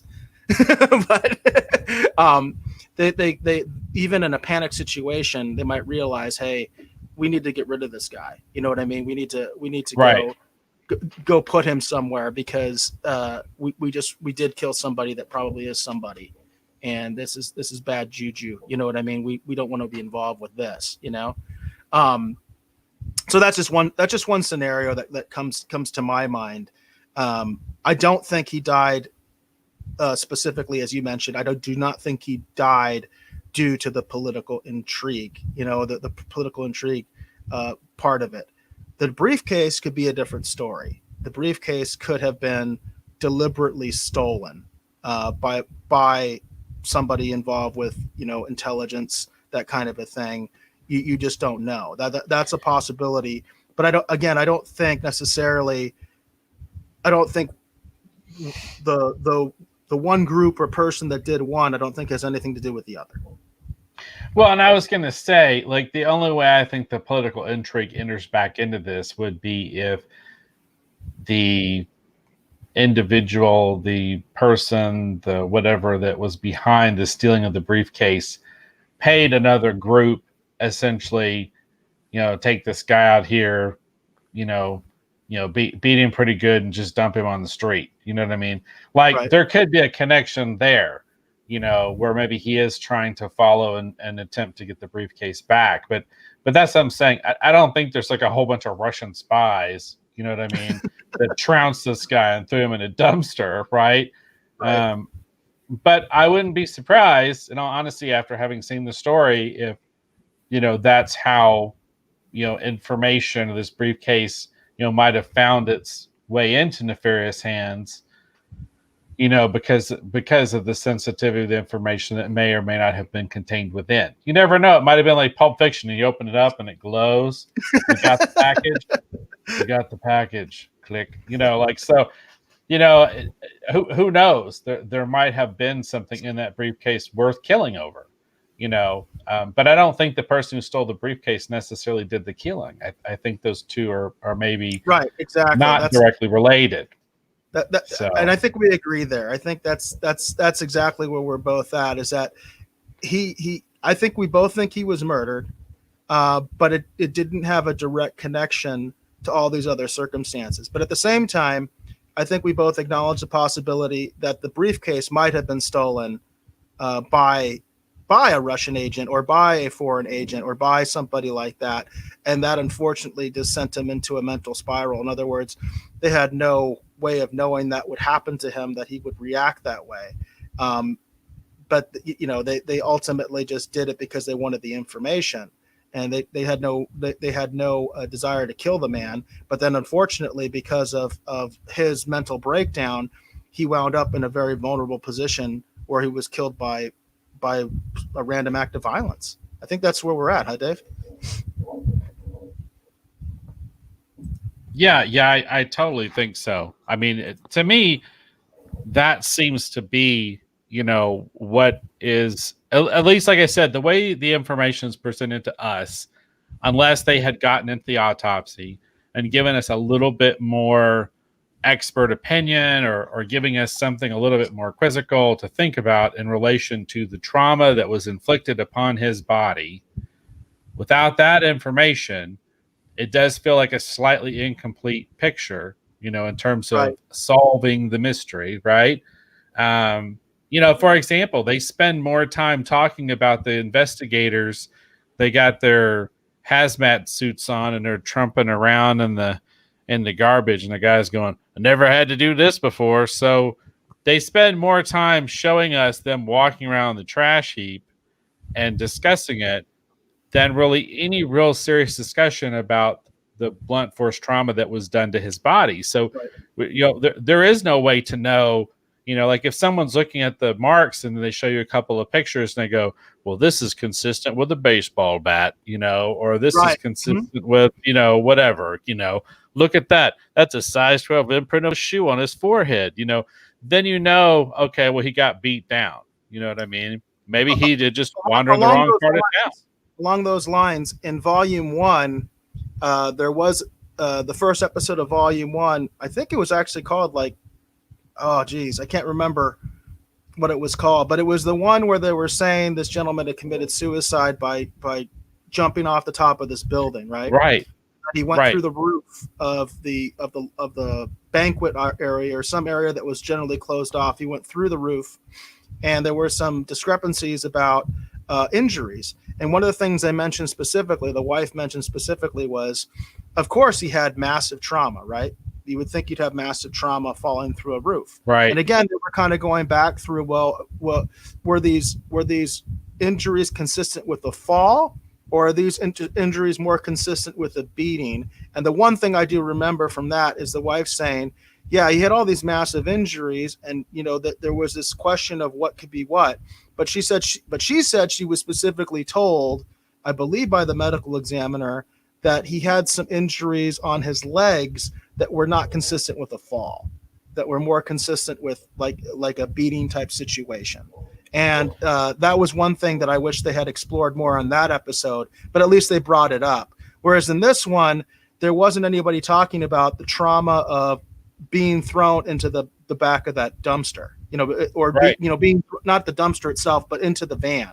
Once the garbage truck comes into play, what's the trauma that can be inflicted by the truck itself, either from falling from the dumpster into the back of the truck, or again, my big one is the compactor issue. Because if there's a compactor involved, who the heck knows what would happen to him, because that would do some terrible things to the body, right? If you're stuck in a trash compactor.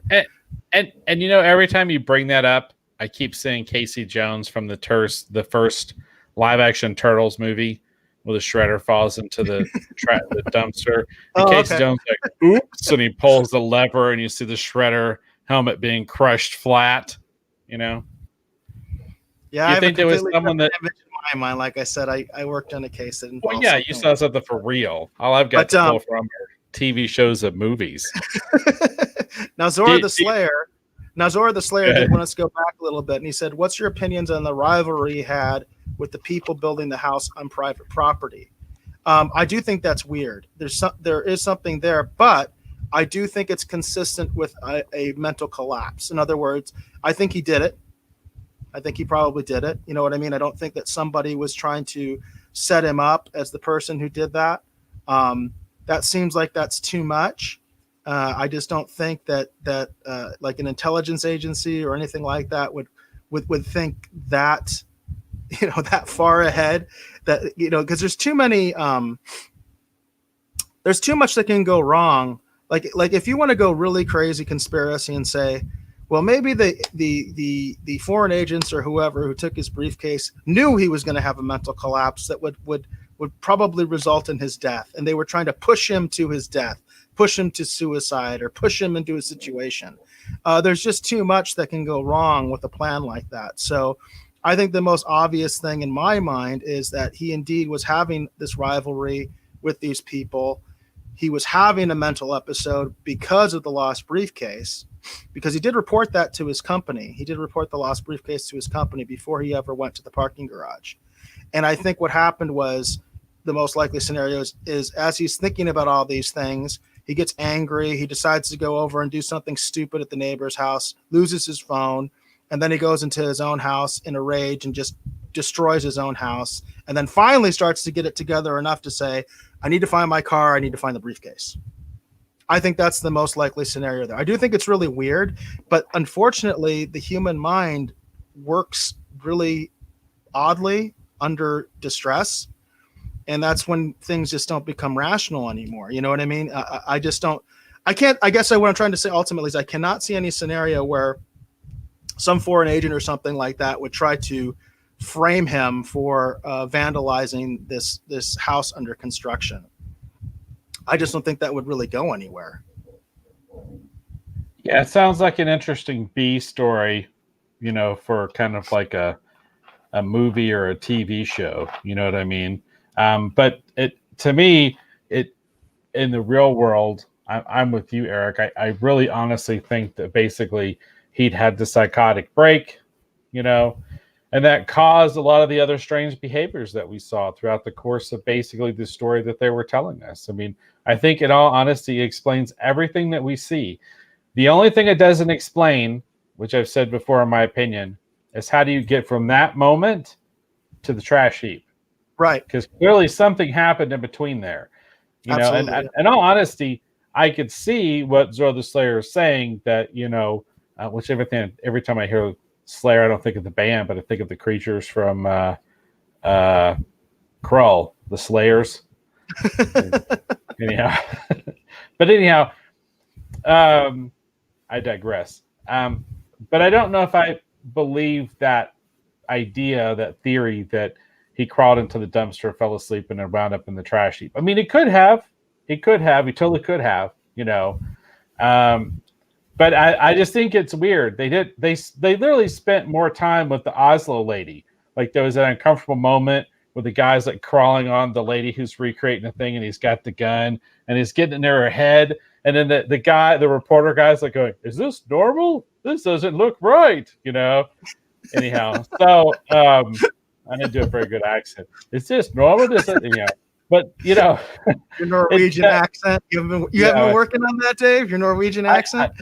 I did not have a Norwegian accent. Anyhow, I don't know what it sounds like, but he's got the gun and he's like this, and he's going to shoot him in the head. But anyhow, they spent more time literally showing us, their recreation, than they did talking about, whatever's happening with this guy. Because that's what that was the big question for me, is just the wife mentions blunt force trauma. She seems oddly happy about it. It's like, well, then what are we talking about here? Because like you said, Eric, it could have been the compactors and the actual, dumpsters themselves, the trash trucks or whatever. I mean, I guess it's even possible too. He could have literally been just like compacted just in general, like hauled somewhere, flipped into something, compacted, taken out there, and then just dumped. You know what I mean? Just right there on the trash heap, and that could explode. But again, they spent no time at all. Yeah, they didn't get into really that telling at all. us. Yeah, what when you say blunt force trauma? What are we talking? Was he hit by a car? Right. I mean, that's possible. If he was wandering around being crazy and in the wrong part of town or wandering in the street, he could have been hit by a car. You know what I mean? And then the person could be like, "Oh no!" And that's happened before in real life, where someone's hit someone's dog or hit another person or whatever, not sure what to do, and just kind of push them out so people couldn't see them, and then taken off. Yeah, there's So was it that? that famous story. They actually made a movie out of it. That there's that very famous and tragic story of that lady who hit a homeless man, and he actually got caught in the window of the car and was still alive. And she panicked Exactly. and drove him into her garage. You can't make this up. It's like, and she Yeah. actually took him into her garage and let him die in agony in her garage, rather than face up to the fact that she had hit this poor guy. You know what I mean? They actually Yeah. made a movie version of that as well, that I saw. But the facts of the actual case, as I understand them, was that, yeah, that's what she did. She hit this poor guy. He was still like moaning and groaning. He was stuck in the car. She couldn't get him out. She probably tried to push him out. Yeah. He was just stuck in a way, and she decided, all right, I'm just going to take him home. I got a garage, and I'll just let him die in agony in there. You know what I mean? So yeah, when it gets down to human behavior, you know, we do sometimes think of like movie plots and stories again, and we think, well, it has to make sense. A lot of times it doesn't make any sense because human behavior is so bizarre and people react so strangely under stress. Once a person's under stress, it's very hard to predict what they're going to do. You know, Right. It's very hard to predict what they're going to do. And you look at just the unfortunate tragedy, you know, like again, I keep thinking about that Lester Eubanks one. That's the one that I think just impacted me the most, you know, where I don't know if we should get too far into it, but just you look at the circumstances of that story and you see what happened, and it's just like, oh my gosh, that's so horrific. You know, how could someone do that? You know, and you look at this one, and that's what I'm saying. It's like if we had a little bit more information about what blunt force trauma is, right? Then maybe we could, even from an armchair standpoint, better theorize about what might have actually happened. Because, like I said, the only thing I don't understand, and the thing that I feel like that they almost tried not to answer, is how does he get from the psychotic episode to the landfill? Right. That's the question we have to answer, you know. And there's so many possibilities of how he gets there, but I don't think any of it deals with international intrigue. You know, Right. I don't think there's any sexy James Bond angle. You know, there could have been a foreign power that stole his briefcase that triggered everything, but I think that's kind of where it stops. I think he winds up dead in the landfill just through a tragic set of unfortunate circumstances. You know, and like I said, it could be something, someone hit him with a car and they didn't know what to do and they left him there. You know what I mean? And he eventually crawls into a dumpster or whatever, or you know, he's trying to get help and someone shoves him in there because they're drunk and they think it's funny. Like the way he gets into the dumpster, there's so many ways to get there. He wanders down the wrong street. He gets attacked. They try and mug him. They realize he didn't have anything good. They flip him in the dumpster. You know, well, like, he did have something good. The one thing that's the one thing about the robbery scenario, because that's one thing that they did talk about, was how they did not think it was a robbery because he still had his ring and he had other valuables on him when he died. So to me, again, the way that I would explain that I think is more likely than the international intrigue aspect is, once they saw the ring, they were, remember, this is in the Northeast where people are more aware of this kind of stuff. They were like, oh crap, this guy's a West Point graduate. Oh crap, those West Point rings are probably like trackable. We need to get rid of this guy and don't freaking take the ring. You know what I mean? I see a scenario more like that. I think the robbery scenario, I think is in line with maybe what was intended at first, but they decided, now we're not going to do this because this guy, we don't want a connection with this guy. That's just my thought about that, is that it could have been somebody who did indeed want to rob him, but clearly it looks like he was not robbed because he did have valuables on him that could have been taken that were not. Right. And like I said, to me, that's just that. I just feel like if I'm talking like this, it sounds like we're skipping, but we're not having a hiccup in the stream. I'm just trying to put my thoughts together. I just, that's the one thing I wish I knew more about. I wish if I had a better understanding of what they mean by blunt force trauma, then we'd have a better, you know, idea at least of how he gets from, you know, psychotic episode on the street wearing the hoodie to the trash heap. At least we end up with more concrete kind of theories, because I do feel like that they're spinning this international intrigue angle on this story, and beyond just selling someone on watching the show. I mean, I really feel like they're really spinning this whole international intrigue angle. And I'm like, there's more international intrigue in the Oslo story. And I don't even like the Oslo story, but I feel like you got a better chance of an assassin or a spy thing happening over here in the Norway story than the other one, because at least to me, it seems to make a little bit more sense. Because literally in that story, when they start delving into it, that thing's so unsolvable. That guy hasn't been able to find out nothing about that lady. She had no tags in her clothes. I mean, like there was like nothing. So, so that's kind of what I'm saying. It's like I don't know if I buy the international intrigue angle for this particular story with the Washington Insider guy. Right. Yeah, I think we're both on the same page there. I got some interesting comments from the Rogues Gallery. Jane is talking about mental illness, and she was talking about, apparently here, your name and what day it is, you are in your right mind. You have to threaten to kill the president to get taken off for help.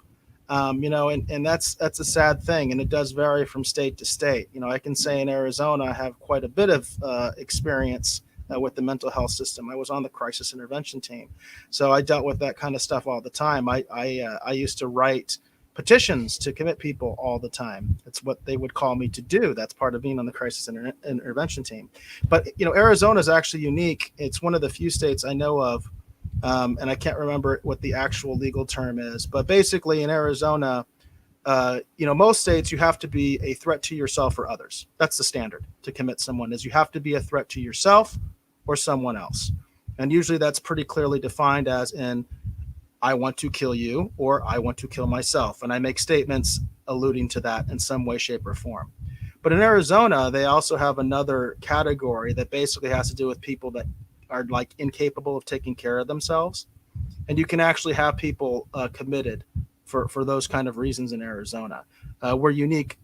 My understanding is we're unique. There's only a few other states that do that, where you can make an intervention like that. But the interesting thing is in Arizona, a lot of people don't realize they can do that. A lot of people think along those very stringent lines of you have to be a threat to yourself or others, and the standard is quite high. So you literally have to say, I want to kill myself, or you have to say, I want to kill you. You know what I mean? And otherwise, you're just not going to be able to get a petition done. But like I said, in Arizona, they have that other category where if you just can't take care of yourself, if you show obvious signs that you're just not capable of taking care of yourself, you can be evaluated. You can put into that 72-hour evaluation. And then also we do have some more comments. It says Nostalgic Gamers TV says, if he didn't lose the briefcase, could he be alive today? I think Dave and I both agree. Yes, he could be. I think that is a plausible scenario, that the loss of the briefcase, if he hadn't lost the briefcase, he would not have gone into the psychotic episode. I'm going to disagree. Oh, I thought you agreed that it's very likely the loss of the briefcase caused us a psychotic episode. Yes. I do think the briefcase. Yes. I do think the briefcase caused a psychotic episode. Okay. However, he could have just had a flip out with his neighbors with the house situation, and it could have caused the whole series of events, and they could have found him wound up dead still in the trash heap with the briefcase. I think at the end of the day, his condition is basically kind of what got him killed. But ultimately, that does beg the question: what happened to the briefcase? Yeah, you still have that's what I'm saying. Briefcase. And that's why I'm more of the angle that he either lost the briefcase or it was stolen, and that's what I caused think it was stolen. Episode. I don't think it was a conflict with the neighbors. I keep still falling down this basic aspect of when I'm watching the wife and I'm watching the interview segment, and the daughter called to tell her that he'd wound up dead. Like, she wasn't even looking for him. Like, that's what I'm talking about. It's like this guy lost his phone, lost his briefcase. Half the time he doesn't know where he is. He can't find his car. He's got a poor sense of direction. And I know that my wife would be like all over beating the bushes, running around town, trying to figure out where in the hell I am, and that's kind of what I'm talking about. Like, I feel like his condition ultimately led to his death. The briefcase did trigger this particular episode, But all I'm saying is, on another day, another set of similar circumstances, but it's just him and his neighbor get into it, and he can still wind up dead. And it gets because I don't feel like anyone's really trying to keep tabs on this guy. And that's the part of this. The other tragic part of this story is the fact that clearly this guy had a pretty bad condition.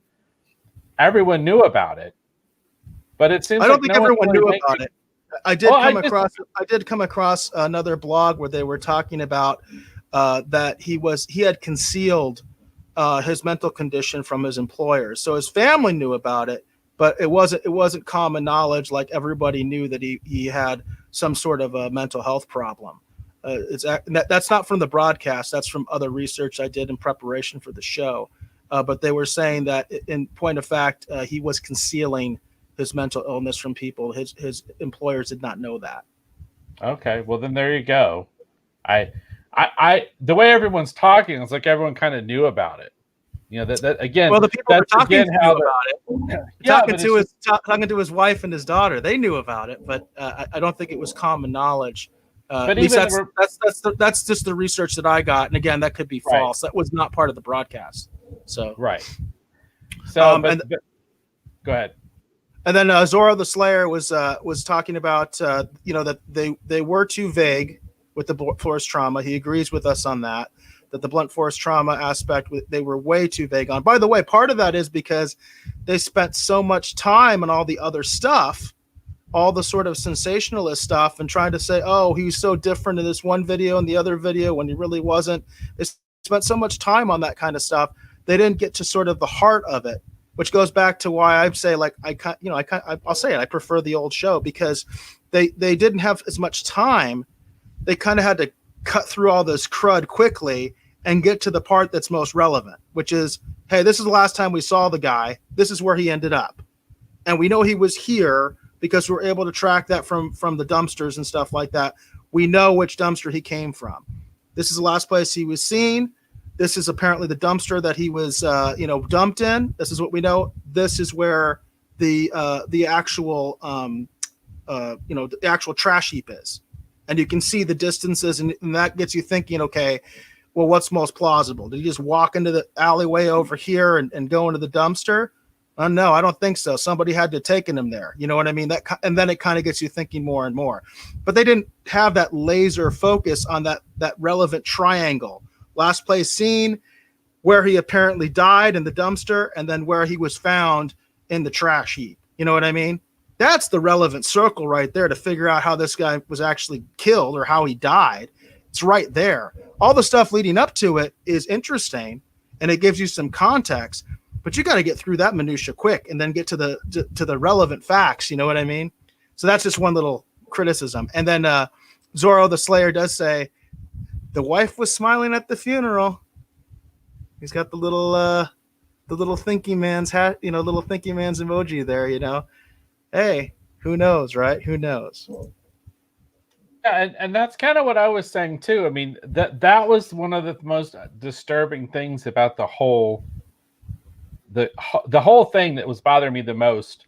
The daughter, who, as far as I could tell, when they kind of, I guess it was probably maybe, yeah, because she said his daughter. That was the thing. There's just, like, if you're just listening to the wife and you're paying attention to the things that she said, I'm sure she had absolutely nothing to do with it, but it's just literally the level of just, I mean, because she almost looks like she cracks a smile when she saw, like, yeah, and then you just watch her body language and everything, and she's just like, I don't know, his daughter called and told me he was dead. I was just like, what you gonna do, right?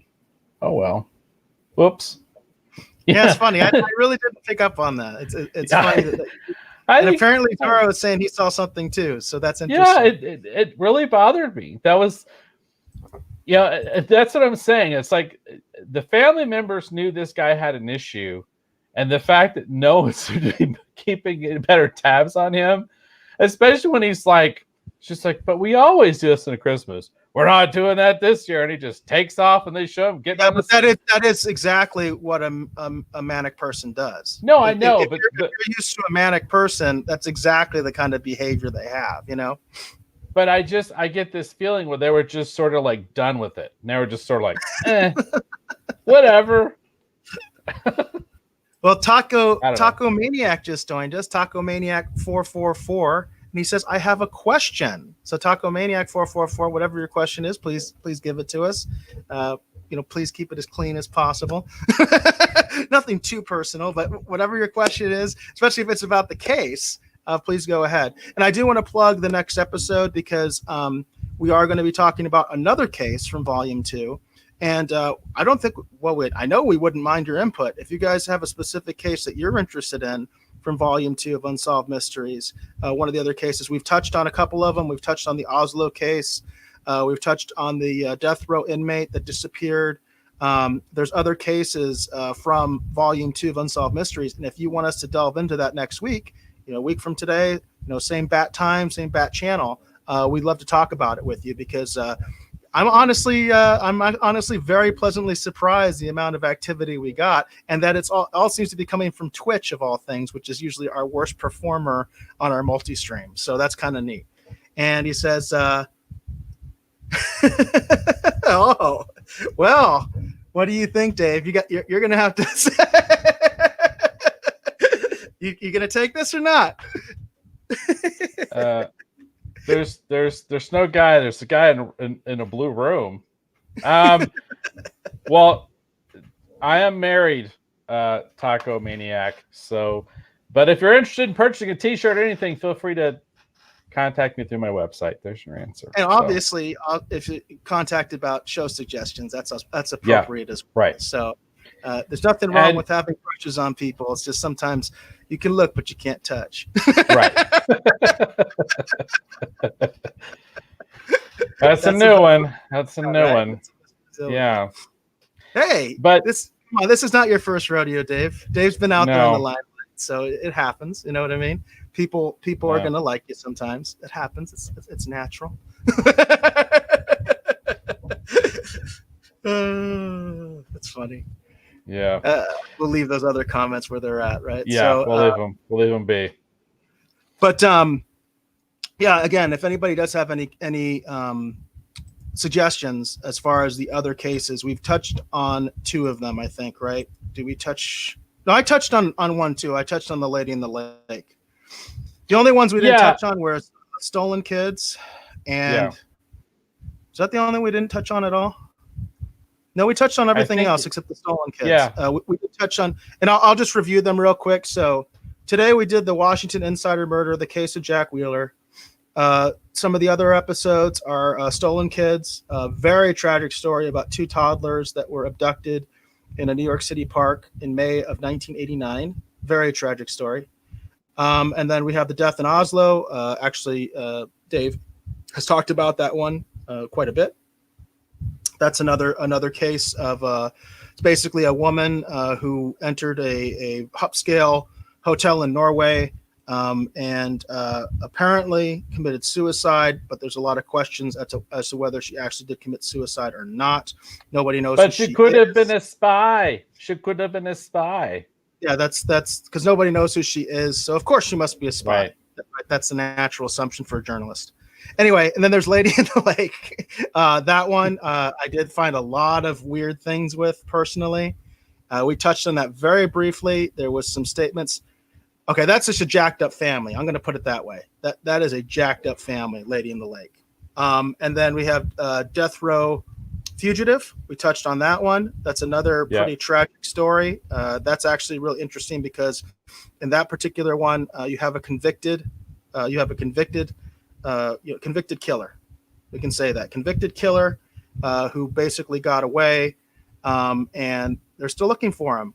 All these years afterwards because he disappeared quite a while ago. Doesn't say the exact year that he disappeared, but I know he was furloughed sometime after 1972, and apparently he's been on the run ever since. And then the other one, the only supernatural story, is the tsunami spirits, the one from Japan, and we did talk about that a little bit as well. That got us into a pretty good conversation about some of those different alien conspiracies, the supernatural. We were even talking about lizard people at one point, So that's right, lizard people. So whatever path you think is, somewhere that you think you might want us to go, We do have one comment already, which is from Ghetto Pinkin. The Lady in the Lake is weird. Rubbed me the wrong way. I agree with you. The Lady in the Lake one did rub me in sort of the wrong way. It was a kind of weird. One thing about that too is, and it's one of the things. It's like, okay, you're telling this at the very end, and it was very obvious that there was like deposition interviews going on, which those come in a. I'm talking like in a civil lawsuit as opposed to a criminal. Where yes, you have interviews done in a criminal investigation as well by the prosecution and by the defense attorneys, but it's a completely different animal in the civil realm, because a lot of times it's those whatever is said in those dispositions in a civil lawsuit, that's as far as it goes. Like they're like, okay, we do this disclosure thing, they find out all these statements, and then they settle. Right? That happens in civil lawsuits all the time. And so they don't tell us until the very end of that episode that, yes, her family did sue the police department and blah, blah. I was like, that's kind of relevant from the very beginning. And granted, I could tell that's what we were seeing. I know the police chief would not be talking the way he was talking, clearly videotaped, if that's not what we were watching. But it's misleading not to say that from the beginning, that yeah, maybe the family has some other motives going on here, because they did do a lawsuit, and that's important. You know what I mean? That's an important fact to know from the beginning. But then again, I maybe they would say, well, we didn't want to bias you. You know what I mean? We wanted to kind of let them present the case because they found it compelling, obviously.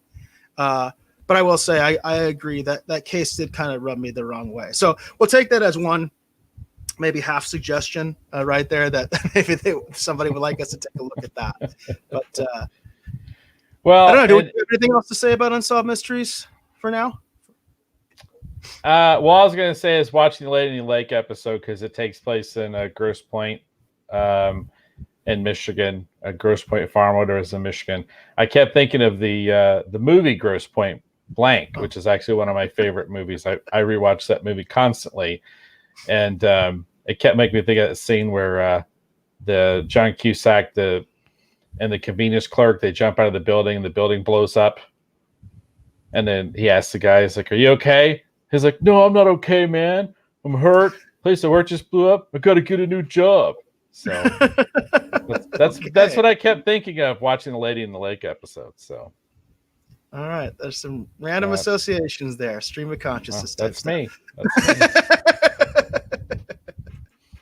And I'm cute too, apparently. So there you go. That's true. Hey, the Rogues Gallery would not lie. Now, this is an interesting observation. Ghetto Pick-on says, not sure how to pronounce that, says, not to sidetrack, but the dude from Volume 1 who was sleeping with the skull is the killer. Eric and I had a similar conversation, actually. We had this conversation off air. Yeah. We had that. Yeah, we are in the same theoretical boat. It was interesting because that was kind of what led to this show, because this is a deviation from our normal format a little bit. And that was kind of what started it, because I had told him, I said, "Hey, did you see the new Unsolved Mysteries?" And started talking about things, and Eric had watched them, and he's like, "Oh yeah," he's like, "Man, that one with the dude sleeping with the skull." And I'm like, "Yeah," and we arrived at the same place, so it's kind of. Although I will say, Ghetto Pinkton, since you brought it up, I did bring up the scenario again. Fits very well into the Robert Wheeler case, and us talking about how life just does not make sense sometimes. It is not the plot of a movie. It is not a story. It's just shit happens. You know what I mean? For lack of a better term. One scenario I could see is that he was indeed planning to kill her, but he never got there, and she was actually killed by somebody else. Because you think, well, that would be such a huge coincidence, but it would explain a lot of his odd behavior without him actually being involved in the murder. In other words, he may have had those thoughts. He may have totally been thinking about it. He may have gotten to the planning stage. He may have been right about ready to do it. And then I do present that scenario that right before he was ready to do it, somebody else got to her. for other reasons. It could have been random. There was that allegation from that serial killer that said that he actually did do it, but they found inconsistencies in his story. So that can happen. I mean, that again, I don't trust coincidences, but coincidences can and do happen. Yeah, that's true. It's very true. Just because one person's gunning for you doesn't mean somebody else can't take you out. Right. So, which goes back to the thing we were talking about at the beginning. You know, the whole international intrigue aspect of the Jack Wheeler thing. You know, that may not be how he eventually wound up at the trash heap. You know, but maybe that's the series of events that triggered it. But maybe that's not necessarily what wound up taking his life. So I just want to say, I thought this went over a lot better than I thought it would. So I'm hoping that people will come back next week when we review another episode, because there was a lot of lively discussion. People were really talking about things. So I feel like this little experiment was actually a success. You know, so we are ready to move on, right, Dave, to some pop culture news. Yes. 2-hour mark. So. Yep. Yeah, I think we're. I just want to say a big thank you to the Twitch community, because we have been trying to get the Twitch community more involved with the show. And who knew, of all things, that you like investigations, conspiracy theories, and stuff like that. Duly noted, Twitch community.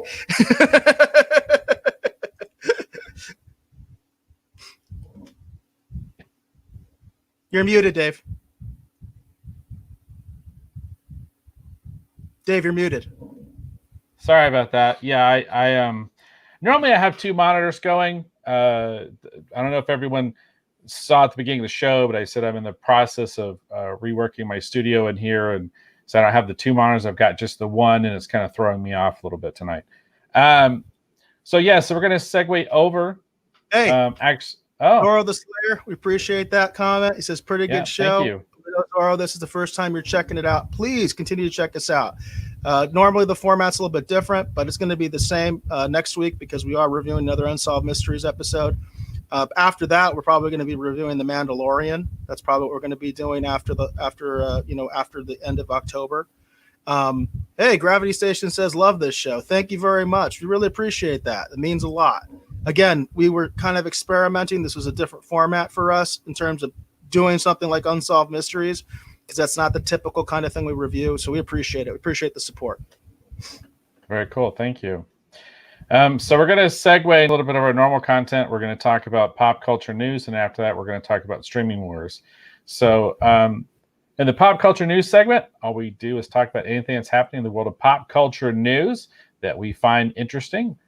Maybe something that has actually piqued Eric's interest, something that might have piqued my interest, anything that we hope that you will find worthy of discussion. That's what we talk about in the pop culture news. So tell me, Eric, what do you have up first for tonight's segment of pop culture news? All right, I got a couple stories here, and trying to figure out which one I want to start out with. And then we have a little bit of overlap. Do you want to talk about, because you and I both had the same story? Yes, we did.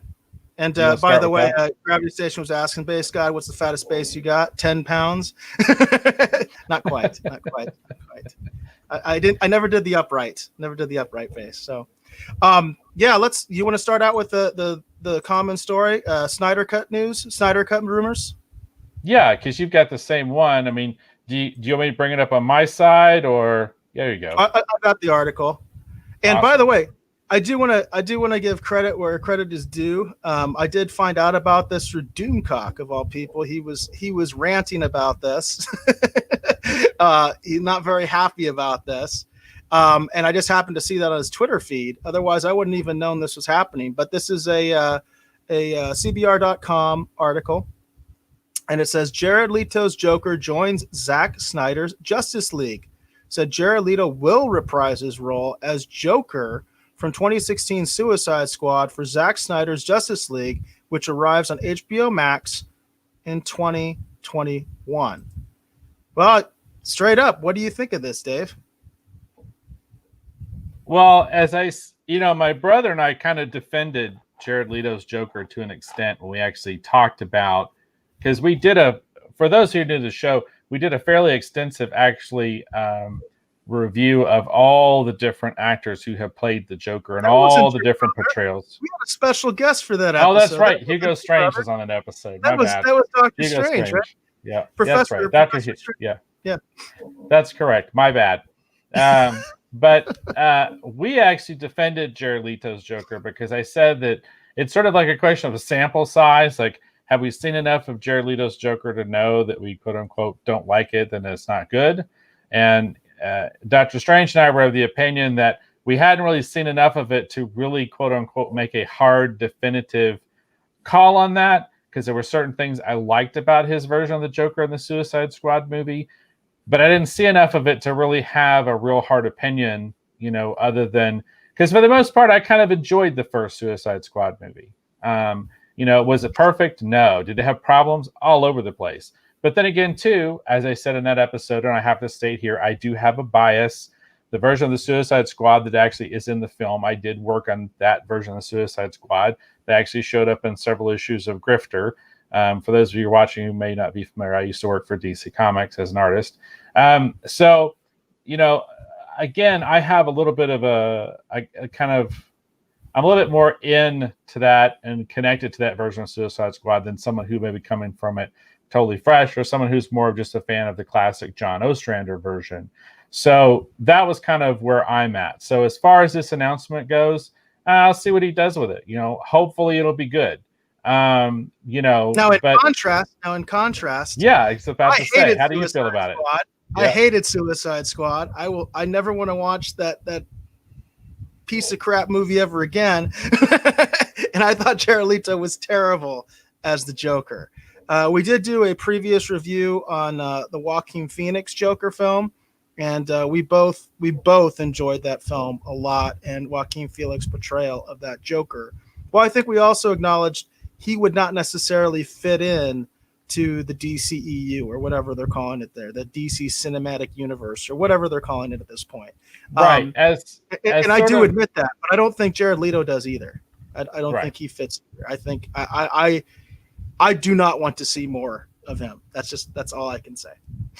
I'll be honest with you. I'm more interested to see what he does with Morpheus, because I feel like there's more ground for him to kind of cover with Morpheus, because that's a character that's never really been brought to screen. He's been in animation, but he's never actually been like a live action character to date, at least that I'm aware of. And I feel like they kept teasing that he would be in one of the Blade movies, and that never happened. Right. I remember that they kept saying he was going to be in Blade, which made complete sense, and it just never happened, as far as I remember. So, I'm always a little iffy on the third Blade film because I didn't like it. So I maybe watched it once and never watched it again. The first two are awesome. The first two Blade movies are awesome. But as far as I know, you're correct. He has not ever been in live action.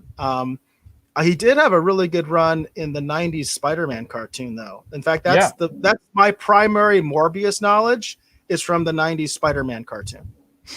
Yeah, and that's what, like I said, I'm most excited to see what he does with Morpheus, because that's a character, or Morbius, that's a character who there's more ground to cover, and I think that a lot, it could benefit from a live action interpretation, and his approach might work well with that character.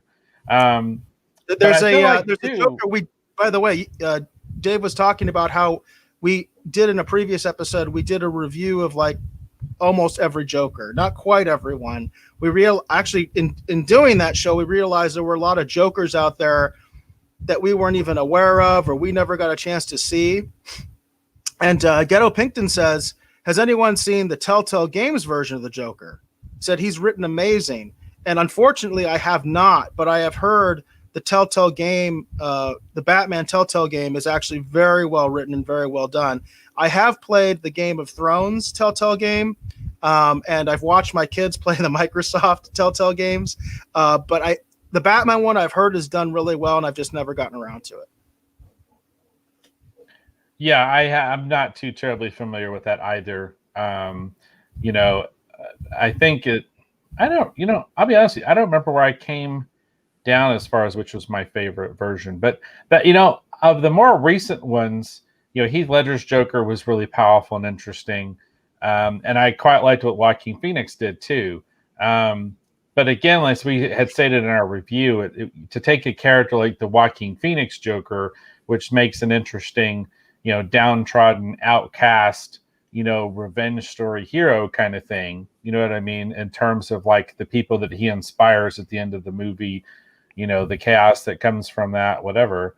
That's an interesting story and it's fun to follow along with. But to have the Ben Affleck version of Batman fight that version of the Joker would be like some people joke about the Batman running around beating up on mental patients. I mean, that's literally, that maybe that's how Jack Wheeler wound up in the trash dump. Well, I can bring say it full circle. Yeah, full circle there. I can tell you that my favorite Joker very easily and definitively is Mark Hamill's Joker from the Batman animated series. I believe that's the definitive Joker. I said that back then when we did a review of all the different Jokers. It's no question to me that he's the definitive Joker to me. Very much enjoy Jack Nicholson's portrayal, Heath Ledger's portrayal, Joaquin Phoenix portrayal, but to me, the definitive version of the Joker is Mark Hamill's version from the Batman animated series. And I think that's too, if I remember correctly, that's what Dr. Hugo Strange said, or Professor Hugo Strange said on that episode as well. I think he agreed. Well, he was trying to tell us how these people compare to the real Joker, as opposed to the fictional versions of the Joker as we've seen them. Right. He was trying to tell us what the Joker's really like and which one's closer, and how certain Jokers represent different facets of the real Joker's personality. Right. But go ahead. Nostalgic Gamers TV had a comment that every Joker is different, and that's why I love the character. He says also love the Killing Joke movie, which is interesting because Dave, I don't think you like that one. I haven't seen it, and I don't think you you're a big fan of that one. No, I didn't care for the Killing Joke movie. I'm a huge fan of the original story, the actual one shot deluxe edition story. Written by Alan Moore, drawn by Brian Bolland. I'm a huge Brian Bolland fan. Disowned. Yeah. We talked about that last week. Alan Moore has actually disowned that story, saying that it's too violent and it's not a good Batman story. In fact, he said his favorite Batman is Adam West. Yes, he did. But for me, probably, one of my, and I know that story is considered divisive among certain groups right now too, is that, that story, in the light of the fridging of characters and whatever, that I know that story kind of leaves some current fans and older fans a little bit cold. But as I tell everyone, without that story, you do not get Oracle and you do not get Birds of Prey. To bring it full circle again, to quote the Joker from the '89 movie, you can't make an omelet without breaking some eggs. Yeah. And Zorro the Slayer asked the question, did Batman actually snap his neck? Is that too much of a spoiler saying one way or the other, or should we go there? Well, I mean, if we're talking about Killing Joke versus Dark Knight Returns, and Dark Knight Returns, if you want to actually talk about the actual graphic novel as written by Frank Miller, Batman did snap the Joker's neck. He was in the process of basically was trying to twist his head right off of his body, and the Joker was actually stabbing him into the rib cage. And then, so effectively, the Joker at the end of that battle was basically paralyzed, but Batman couldn't actually bring himself to actually kill him, and that's kind of the interesting quandary with the character of Batman and the more modern interpretations. Like, for example, there's some set photos saying that the Robert Pattinson version of Batman is actually running around with a gun on his hip. And some people are already losing their minds. That could just be the grappling hook for all we know. But that's always sort of the Michael Keaton bat gun, which wasn't really a gun. It was a gas gun and a grappling gun. Right, and that's what I was saying. So it could be that. You know what I mean? Yeah. It doesn't necessarily mean it's a gun. But, although originally, for those of you that are hardcore fans, Batman did have a gun when he first came out. So right, that's true.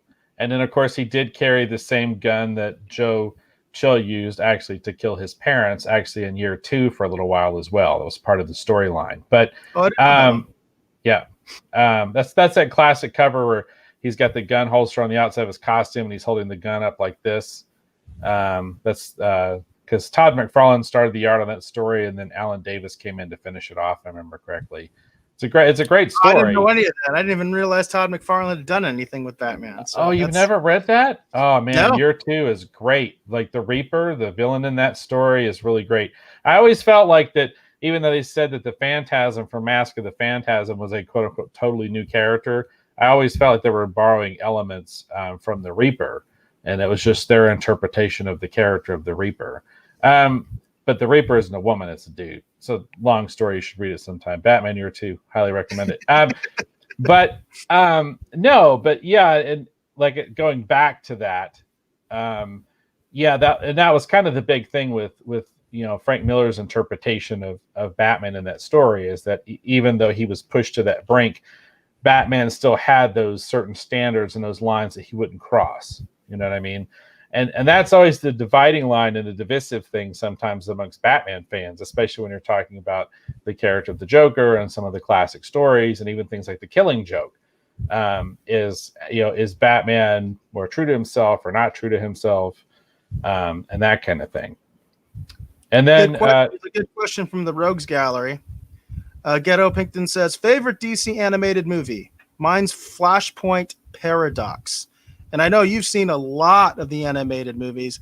So I'm going to go first because mine's really obvious and we've reviewed it. Mine is Mask of the Phantasm, Batman Mask of the Phantasm. But Dave, you've seen more of them than I have. So what's your favorite DC animated movie? Well, again, my apologies. I have a bias when it comes to Flashpoint Paradox. I am a huge fan of that animated movie. I really enjoyed it.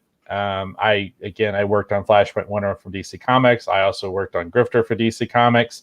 Both of those characters appear in the film.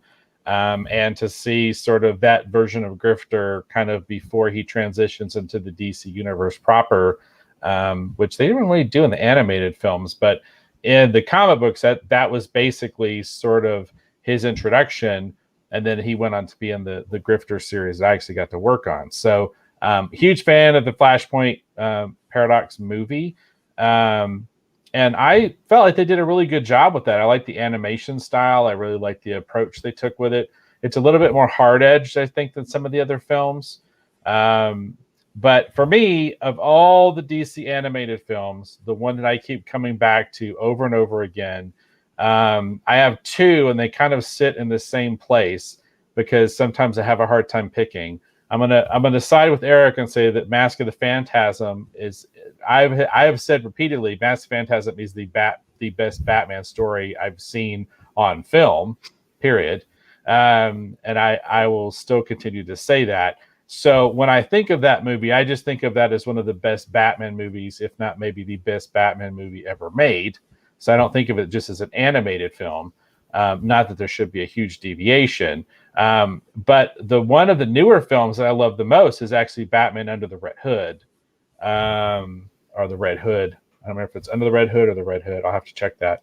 But I love that movie. I was shocked at how good that movie was. And then I'm also on record by talking about how much I enjoyed actually Batman Year One. I thought Batman Year One was really good too. Let's see if it's Under the Red Hood or just Under the Red Hood. Okay, Under the Red Hood is awesome. TV says, "Oh, definitely the Red Hood." Yes, that movie is so good. Holy cow! And just from the beginning too, when they're the opening action sequence, it's him and Nightwing and it's so great. It's so great. And the way that they handled Jason and just that movie is absolutely fantastic. So for me, of the newer of the DC animated films, the one where they're trying to adapt the actual stories, like I said, Under the Red Hood is going to be my favorite. But like I said, I have a lot of love for Flashpoint Paradox as well. I quite enjoyed that film, even though I think the only thing that I worked on directly that they kept in the film without changing a lot was that stupid Kraken monster. If you watch the movie, there's a scene where Ocean Master gets flung off of a ship and this weird creature comes out of the water and swallows him whole and dives back into the water. That's the Kraken. And I think that's the only thing that they kept that Scott and I designed, and they didn't change it at all. Looks pretty much like what it looked like when we drew it. And I was just like, are you kidding me? You're going to keep that thing? Anyhow, I just thought that was weird. That's weird. What they kept. That is weird. But that's what happens. That's what happens. Yeah, that's what happens. I think since we're talking a lot of DC stuff, you have another DC story. So I do. I do. Let me actually give me just a second because I've got to share my screen and I've got to bring this thing up so that we don't see the control panels. Give me just a second here. Batman-related news of all things, right? Yep, more Batman-related news. Okay, so if you share my screen now, we should be good. Does it say the cultured nerd? The cultured nerd. The cultured nerd. Okay, so this is something we've kind of reported on before. I'm not too familiar with the Cultured Nerd website, so I'm not sure if we should still take this a little bit of rumor or not. But this story actually did break yesterday, or at least it was broken here yesterday. This is by Marcus Panum. It says Ben Affleck signs on for HBO Max and more films as Batman, which I'm totally down for. So we're going to just take this as being true because I'd like for it to be. It says sources close to TCN have confirmed Ben Affleck has signed on for more films as Batman, as well as his own HBO Max series. This news comes after an exclusive from Vanity Fair in August confirmed Affleck would return to the Cal for Andy Muschietti's The Flash. Our sources have now confirmed Affleck intends to continue his role as the Dark Knight, as he has signed on to appear in an undisclosed amount of films featuring his version of Batman. It remains to be seen which films these are exactly. We can also confirm part of this signing includes the proposed HBO Max project, which we had previously reported has been considered. If Ben would be okay with doing it. With Affleck now on board, the HBO series is working on plot details. We can report that a big focus being looked at for the series is a backstory for Robin, his death by the hands of the Joker, whose own contract should be announced soon, and how losing the Boy Wonder made Batman into the jaded individual we see and Batman be Superman. And then again, if you want to learn more about this full story is what it looks like. They've got some podcast information here if you want to follow this. It's all over here at the Cultured Nerd. And of course, obviously, they're going to feature this image here. This, for me, for Batman v Superman, was the most shocking and startling image when I saw this on the screen, because of the implications of it and the fact that there's a Robin suit in a case, and then number two, what is actually written on it. So I felt like, well, this is I want to know what happened here. So if they're actually going to do that, I would totally be down. And I know we've reported on this before, Eric, but how do you feel about it? I mean, doesn't this sound kind of fun to you too? Or if it's the Jared Leto Joker, are you out? Well, we already have some reaction from the Rogues Gallery, and Ghetto Pinkton says, no more Ben. Laugh out loud. I'm kind of in that camp. I don't hate him, but I hated Batman versus Superman a lot. And I've said that multiple times. I am not a fan of Batman versus Superman. Ironically, because we do a lot of Snyder Cut news on this, we just did a Snyder Cut story. I was fine with Justice League. I enjoyed Justice League. I had a lot of problems with Man of Steel. Hated Bat v Superman. Hated it. The only thing I liked in it with Wonder Woman. I did very much enjoy the Wonder Woman film. I really enjoyed that film. That was a lot of fun. I really enjoyed that film. But I don't know. You know, when it comes to Batfleck, it's hard to get Batman versus Superman out of my mouth. It really is. It's just hard to get that taste out of my mouth. I thought he yeah, as a nostalgic gamers TV says, Martha.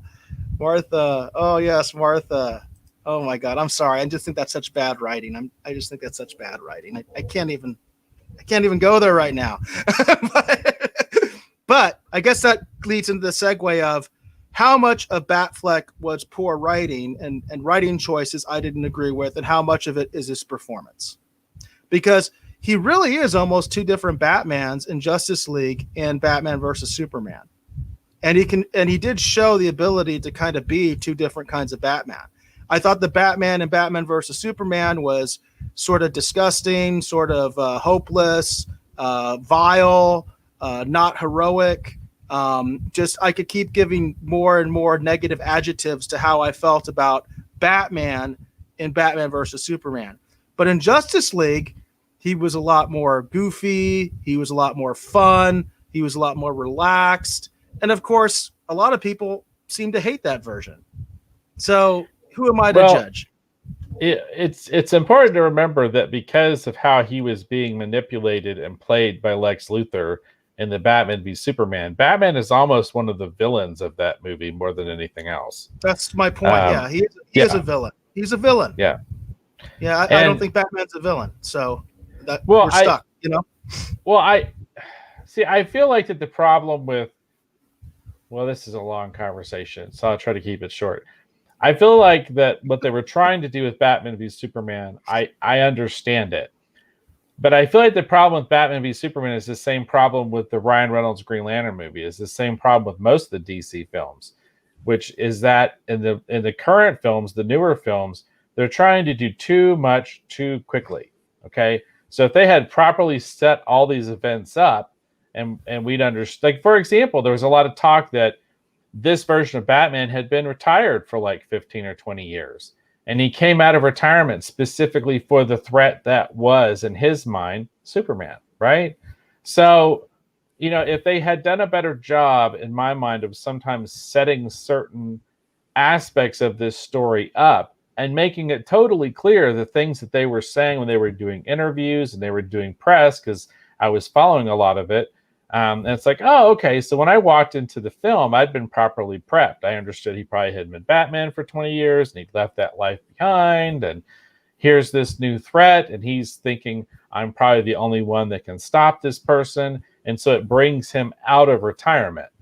And then when you realize the thing that probably sent him into retirement was the death of Jason, at the hands of the Joker, vis-a-vis, the death in the family storyline and the ramifications of that afterwards, you would understand why he would be in such a hopeless and lost place.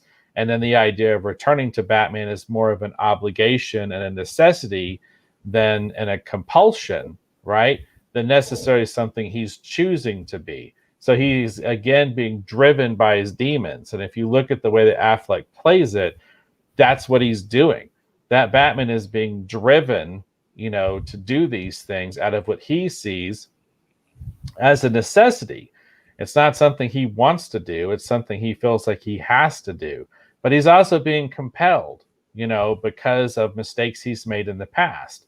It's a whole conversation with Alfred about, if this is the only thing I ever do, then maybe this is why I exist, So there's a lot of things that I love about the Ben Affleck version of Batman. Batman v Superman is not a perfect movie, has its problems. Most of the newer the DC films do. But I felt like that Ben Affleck as Batman was making a lot of good choices with the material he was given.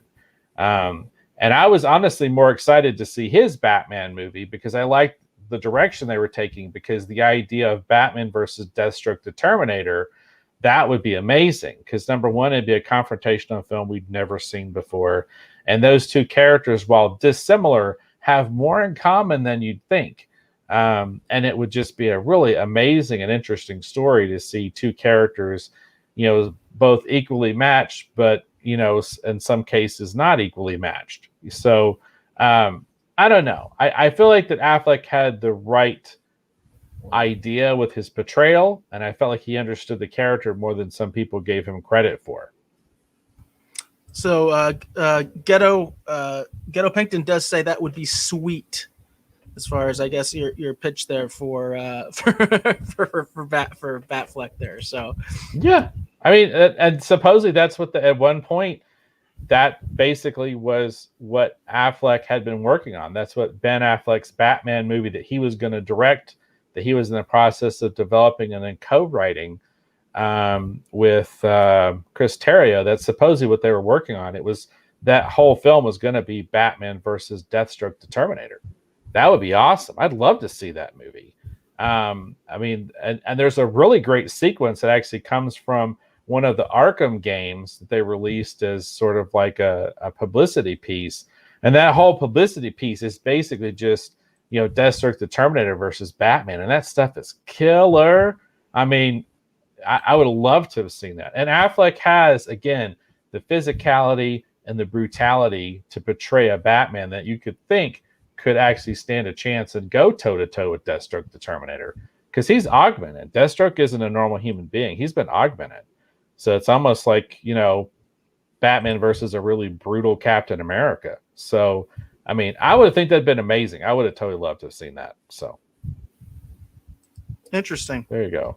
Yeah. I have very little knowledge of the Deathstroke character, so that's why I'm not saying a lot. So I can only comment on Batfleck. I've seen what there is of that, and you know my opinion already.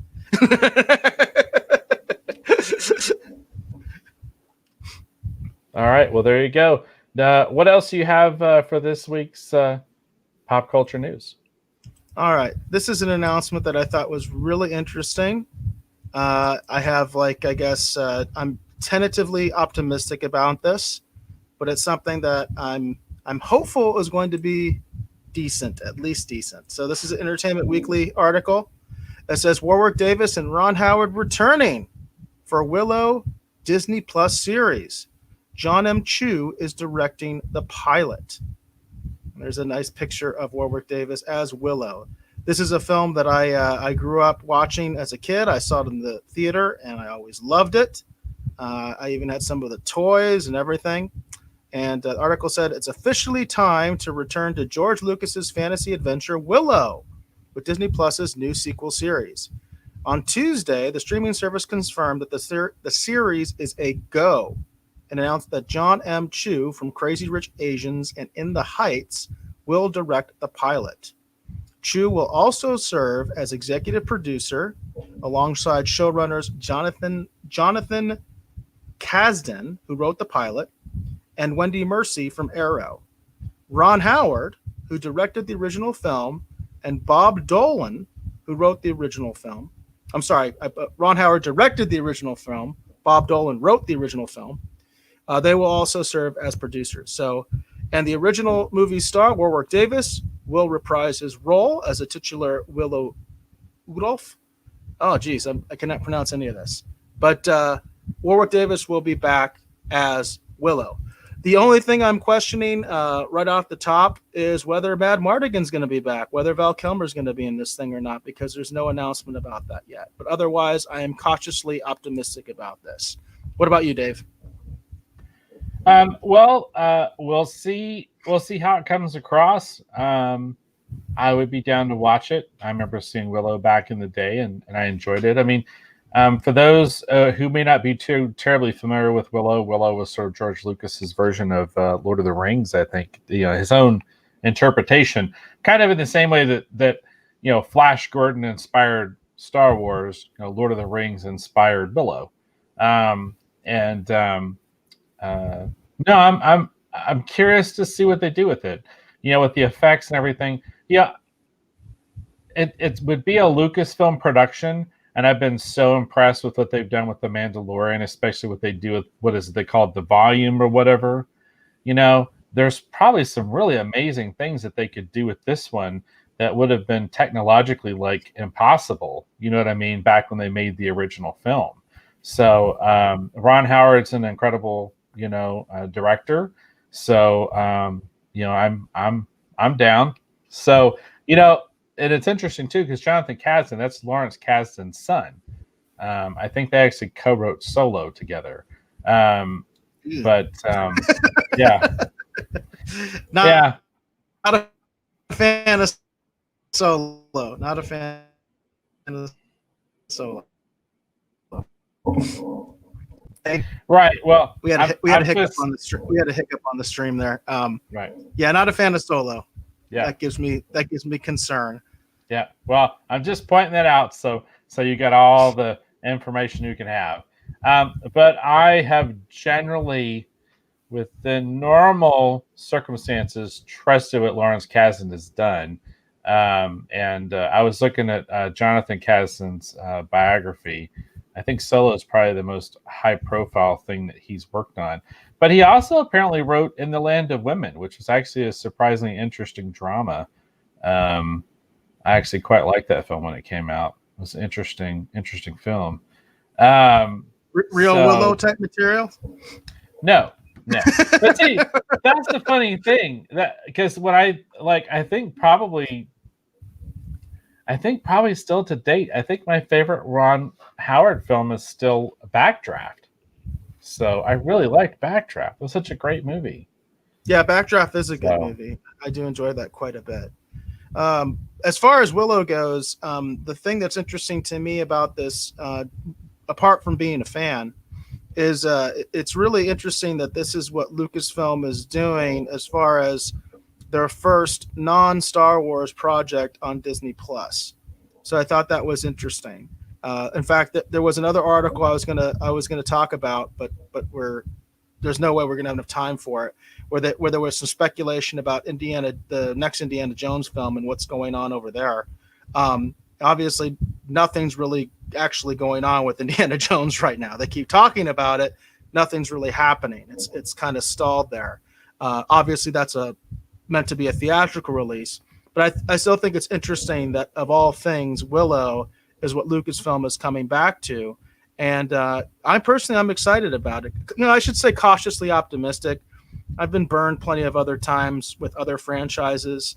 I'm happy for Warwick Davis that he's going to get the opportunity to reprise this role. I think he's someone that's really good to the fans, and I think he's somebody that's really beloved by the fans. And so I think this is a really great opportunity. A lot of the stuff he's done, he's had to do, in makeup and things like that. Obviously as Willow, he was basically just him, in a sort of medieval costume, So I think that's a really good thing for him, and I'm hopeful that the project is going to be successful, and more than that, that it's going to be quality, it's going to be good. They're going to have some good stories, because I think that's a world you can really play with a lot. There was a lot of stuff in the movie itself that alluded to a much larger world, that there were lots of other things going on, and that there had been a process that had been going on for years, where basically kingdoms had been taken over by the evil queen and things like that, that there was just this much wider world out there that we never got to explore in Willow. Obviously, where Willow himself is from is a very isolated village with these, dwarven type people. And so I think it could really has the potential for a lot of good stories. I just hope that we do get some good stories. And I'm very curious if Val Kilmer is going to be allowed to be involved with this, because I know he's expressed interest in this over the years. And Warwick Davis has said that the two of them are friends. So I would hope that if Warwick Davis being involved with this, that he would advocate for Val Kilmer to be involved with this, despite, his health problems and things like that. Well, we'll see. I mean, I would imagine, here's the thing. If anyone's paying any attention to the success of Cobra Kai, if anyone's paid any attention to the success of the Marvel movies, if anyone's paid any attention to the success of, for example, the Lord of the Rings films, within those three things, if you're paying attention, you know what the alchemy is that you should be working with in order to create a great Willow series for Disney Plus. You know what it is, right? Yeah. You understand you got to be long form in your story. You got to set it up right. You got to pay off the characters correctly. You got to bring back the original cast. You got to advance them in a way that makes sense, but is still fun and fits with who they would have actually have been, right? And you got to immerse us in a world that's full of imagination and just incredible adventure. There's your what your alchemy needs to be. You understand what you need to do if you've been paying attention. Now, if you haven't, you're going to get something that's likely to be a bit of a mess. But hopefully, they've been paying attention and they understand. Even there's lessons to be learned from Mandalorian. The way Mandalorian takes established lore, you know what I mean, and works within that context, takes it from a certain point but moves it forward, but still rings true. Right. That doesn't feel completely out of step with what's come before. So in that context, should you bring Val Kilmer back as Mad Mardigan? Of course you should. the question you have to ask yourself is, where would Mad Mardigan be in the time in which you start the story? Well, I think it's very easy. I mean, you can even use his health issues for the story. It's a very different Mardigan because he's been wounded in battle. Maybe he's disabled. You know what I mean? There's all sorts of stuff that you could do with that if they're willing to go there, and if he's willing to go there. Because I haven't heard a comment from him about whether he's interested in this particular project. I've just seen comments from him in the past saying he very much wanted to do a Willow 2, and that he was, that project kind of came and went back and forth over the years, and he was always interested in it. I was really surprised when they said that Val Kilmer was going to be in Top Gun Maverick, and because he's going to be in Top Gun Maverick, I'm like, well, why can't he be in the Willow series? Right. And that's kind of what I'm saying, because again, we talked about again with Cobra Kai and specifically season 2, and then there was the episode where they brought back the original Cobra Kai, and that's kind of what I'm saying. It's like if everyone's paying attention, regardless of what approach you want to take, there are things that you can see that the fans have reacted really positively to, and some of those directions are not what you would expect, So, there is a way to do this and make it work and make it amazing, but it's they just have to be paying attention. You can't fall back on let's just subvert everything. It's like, no, you've got all the ingredients perfect. I mean, what you just said was perfect. You got all the ingredients exactly what they need. It's just a matter of whether they're going to do it or not. And I guess time will tell. One thing that will be interesting is how this will come, because we don't know when it's going to actually come out.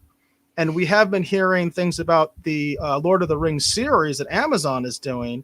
And I wonder if they're going to end up out around the same time, or if Lord of the Rings is going to beat this, and then Willow's still going to have to deal with all that. Oh, well, you're just a Lord of the Rings knockoff baggage. That'll be interesting to see too.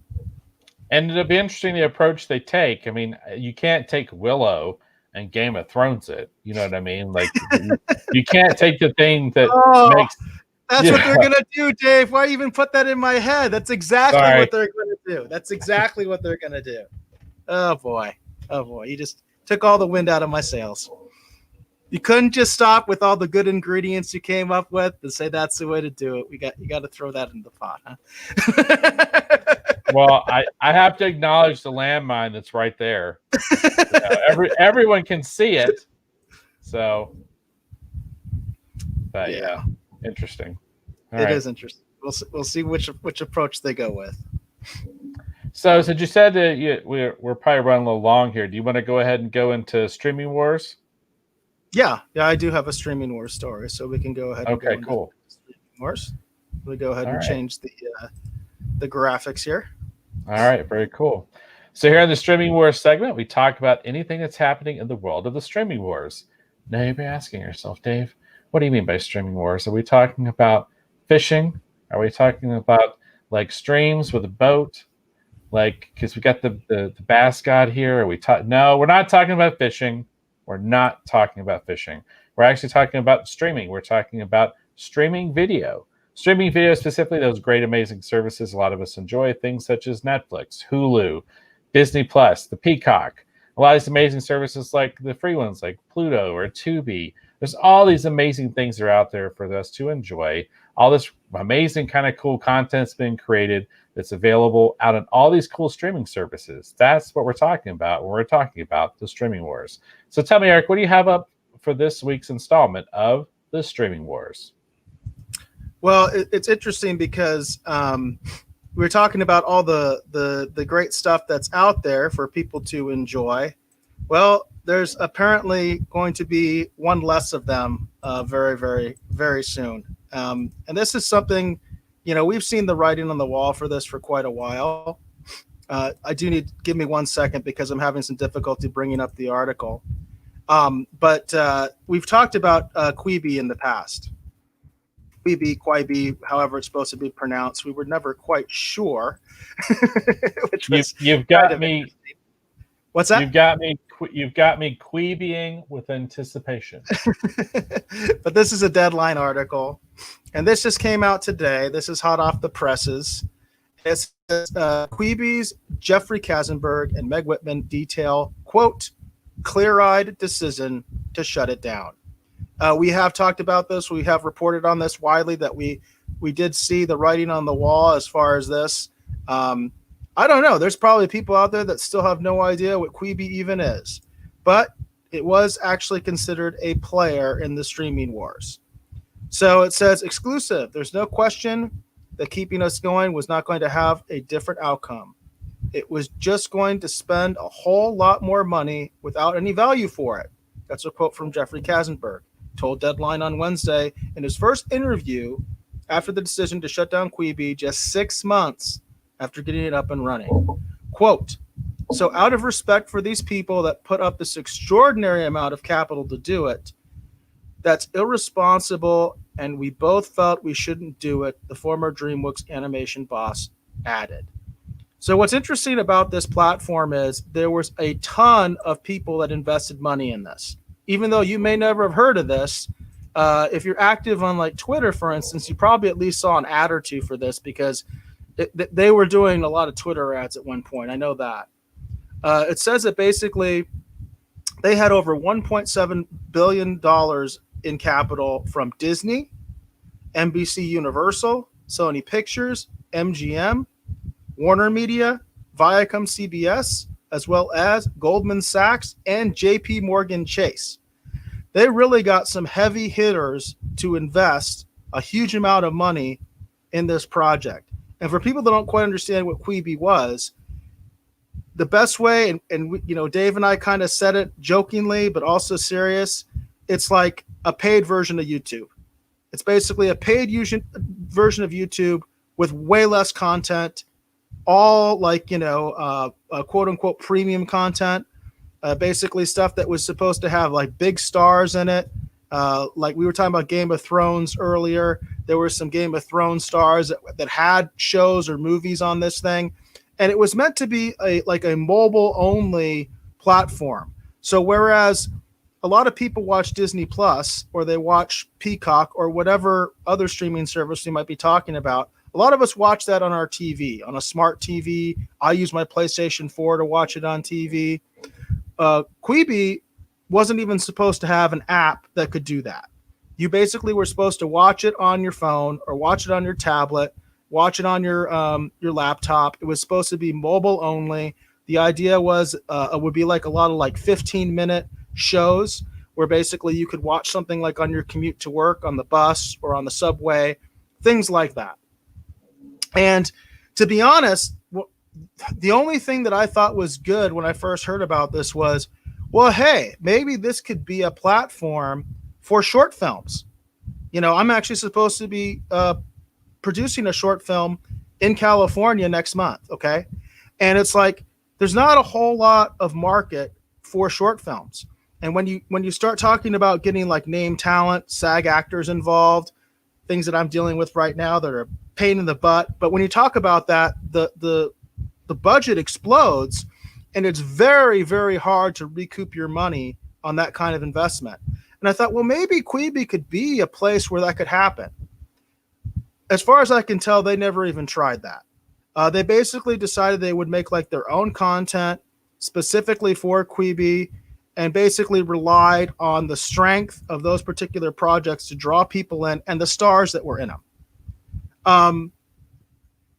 So, you know, it was one of those things that I think was just that they say some of it was bad timing because obviously with the pandemic, a lot of people, they were not doing those commutes on the bus. They were not doing those commutes, you know, on the subway, especially during the height of things. So they kind of lost a lot there.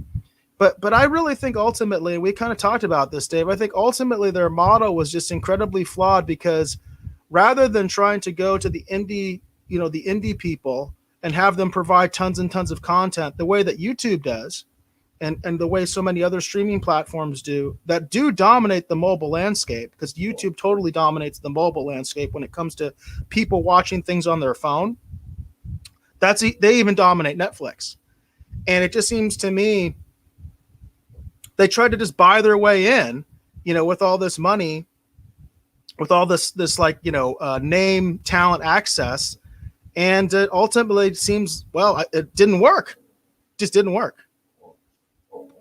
Yeah, I mean, and we talked about this too, is that when, because it was weird, because with Quibi, um, we were kind of, it was kind of weird because in the midst of all our coverage, like we eventually got around to talking about Quibi, but so many other services that emerged were just taking up so much sort of news cycle time because they just seemed more relevant. They were doing things that were interesting. Even Apple Plus, like, we spent way more time talking about Apple Plus, and then it was sort of like, oh yeah, that Quibi thing is still happening. And even though they were spending all this money to try and get market penetration and to get people talking about them, they just didn't really seem to be catching on with really anyone. And at the end of the day, I think it was the way that they bet on this content.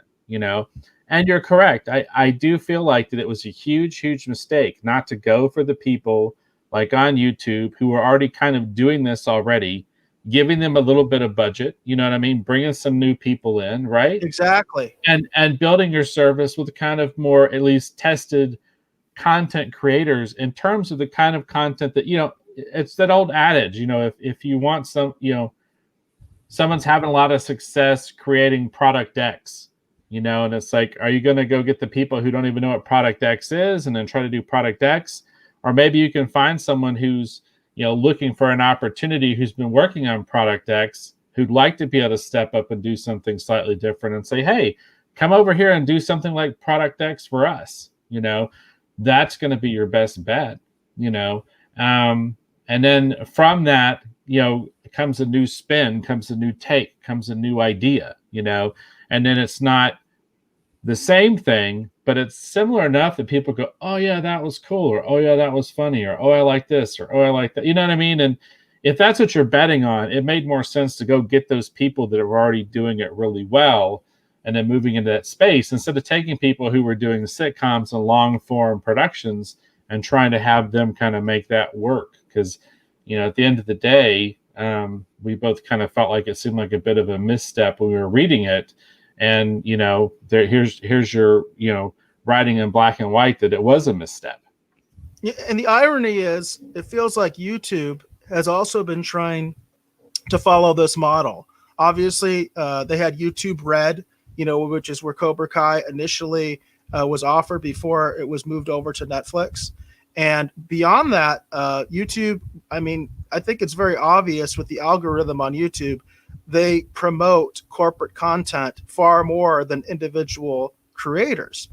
And I think it's just such a bad move. And this should be a wake-up call to YouTube that is not the way to go. That's not. They're not going to be successful if they continue going down that path. They need to be able to allow individual creators the freedom to put their content out there and let them sink or swim, because ultimately on YouTube, there's no investment. Quibi could have, like you mentioned, could have been a nice kind of middle ground where Quibi could have been investing a little bit of money in people, and to help them, with production values, maybe get some writing involved, all that kind of stuff, and giving people a real chance instead of just going with all the corporate shills, you know what I mean? And just going with all the corporate content with the big stars that didn't ultimately do anything for them. I will say one thing about Jeffrey Katzenberg and Meg Whitman, and one silver lining of this article. Unlike so many other upstart companies that you hear about, because remember, this company's only been around 6 months, especially ones that are able to raise capital like this so quickly, which is amazing that they're able to do that. They're not going out broke. They said they still have about $350 million in the bank, and the intention is to, as much as possible, first of all, cushion the blow for their employees during this pandemic, and second of all, to give their investors some money back. And you don't hear that part of the corporate story very often, where a CEO is even concerned about that. Because what you hear so often is they burn everybody. They burn the employees and they burn the investors long before, basically at the point that they're completely out of money and basically trying to steal it from somewhere. It's like that extreme. And in this case, he's saying, hey, we do still have about $350 million left in the bank. We're going to try to transition out of here. So now their employees know they got to go. They got to go somewhere else. They got to start putting in resumes, putting in applications. And also, so the investors know, hey, I'm not going to get all my money back, but I'm going to get something back. And that's always a comfort for an investor. Even if you know you took a huge loss, it's always nice to get something back, because oftentimes you don't. You get zero, you get nothing. The company's gone, declares bankruptcy, you can't get anything. They sell the assets and that's it. You know what I mean? And you get whatever you get from that. So I do appreciate that, because that's a story you just don't often hear in this kind of context, especially with these kind of dollars being talked about. Because so often you just hear, oh, they're bankrupt. They went bankrupt. Our only hope now is somebody buys the asset, somebody buys the company, because it's like the CEO's like, I'm out of here. You know what I mean? So I do want to kind of applaud them on that, because that was another aspect of this story that's interesting to me, that they are not quote unquote broke. They actually do have money in the bank, but they know that they just can't make it. I think they realize the model just doesn't work. It's just not going to work. Well, and I agree with you, and I think it is cool that they're thinking of that. They're thinking about, what can we do for our employees and what can we do for our investors, even though this didn't work out, with the available funds, instead of continuing to burn that cash. Right. Exactly. So there is a silver lining to this story. Yeah. And along those lines, just real quick, Jeffrey Katzenberger's worked on some really amazing productions over the course of his career. When he was at Disney, he had a hand in, Beauty and the Beast, Lion King, Little Mermaid. When he was with Paramount, he had a hand in Star Trek: The Motion Picture, and obviously at DreamWorks, you have Shrek. So the guy has done some amazing, work over the course of his career. Well, how do you think he almost got $2 billion? Yeah, to start this thing up. So, but I'm just saying, it's like, it's. I was just gonna say, hey, good job. Thanks for all those amazing stuff, because I still love all that stuff to this day. Now, this is interesting, because I know, Jane, she's a longtime viewer, and she mentions that she watches Quibi more than any other service, and I didn't know. I had no idea she even had used it at all. So that's interesting, because we've talked about Quibi before. So. Yeah, I honestly wasn't even, the first time you brought it up, I wasn't even quite sure what it was. And then, because we sometimes try to review the show notes before you get started, but we don't dig too far into the articles so that we're both having a genuine reaction to it. Right. But I remember when you first brought it up, and I was like, Quibi, that's a weird name. It is. So. And what's even worse is there's a digital subchannel called Quibi, Qubi, I believe. Wow. It's like a children's programming, and my kids used to watch it when they were very young. So I was even more confused, because I was like, is it supposed to be pronounced like that? Or how is it supposed? I was just completely confused at first when I heard about it. And with Jeffrey Katzenberger's sort of association, because a lot of his big hits were, family-friendly animation, I would imagine that would make it even more confusing too. It would put a mental picture in your mind of what he might do, and it turns out that wasn't what he was trying to do at all. So no, they had a branding problem. Yeah. Clearly they had a branding problem. Yeah. I wouldn't know what that is. Never dealt with that, huh? Never dealt with that. No, that's sarcasm, Eric. That's totally sarcasm. I can't tell you how many people they would, when Len and I, when we saw published Bushi Tales, we'd be doing a convention and someone would come by and they'd read it. And there's clearly a female samurai, or something on the big, huge banner behind us. They look at the books and they see that, and they see Kimio, who's clearly dressed out in some kind of Asian attire, kicking some creature in the head and whatever. And they go, I'm confused by this. I thought there'd be like squirrels with fluffy tails. Because bushy tails, not bushy tails. So anyhow, that's what I'm saying. I wouldn't even know what a branding problem is. Sarcasm, sarcasm, ladies and gentlemen, sarcasm. All right, very cool. So I think with that, if we're good, are we good to go to the outro? Yeah, we're at the 3-hour mark, so I think awesome. we're good to go. All right, very cool. All right, I want to thank everyone for hopefully watching or listening to this episode of the Retro Rogues Live. Thank you, everyone who came over here and commented over here in the Rogues Gallery. We'd like to welcome all of you, especially those that are new who came over here from Twitch. We're very happy to have you here on the show. Hope you'll join us next week as we continue to talk about more Unsolved Mysteries. Again, my name is Dave Beatty. I have been one of your hosts. If you're curious to learn more about me or see some of the things I've worked on, my current labor of love is my t-shirt company, Quibi Tees. You can see it over at QuibiTees.com. See all the different things we have over there, as well as possibly think about purchasing a Retro Rogues t-shirt for yourself and supporting what we're doing over here at the Retro Rogues Live. I want to thank my co-host, Mr. Eric Alexander, for being back with his observations, his witticisms, his way of seeing the world.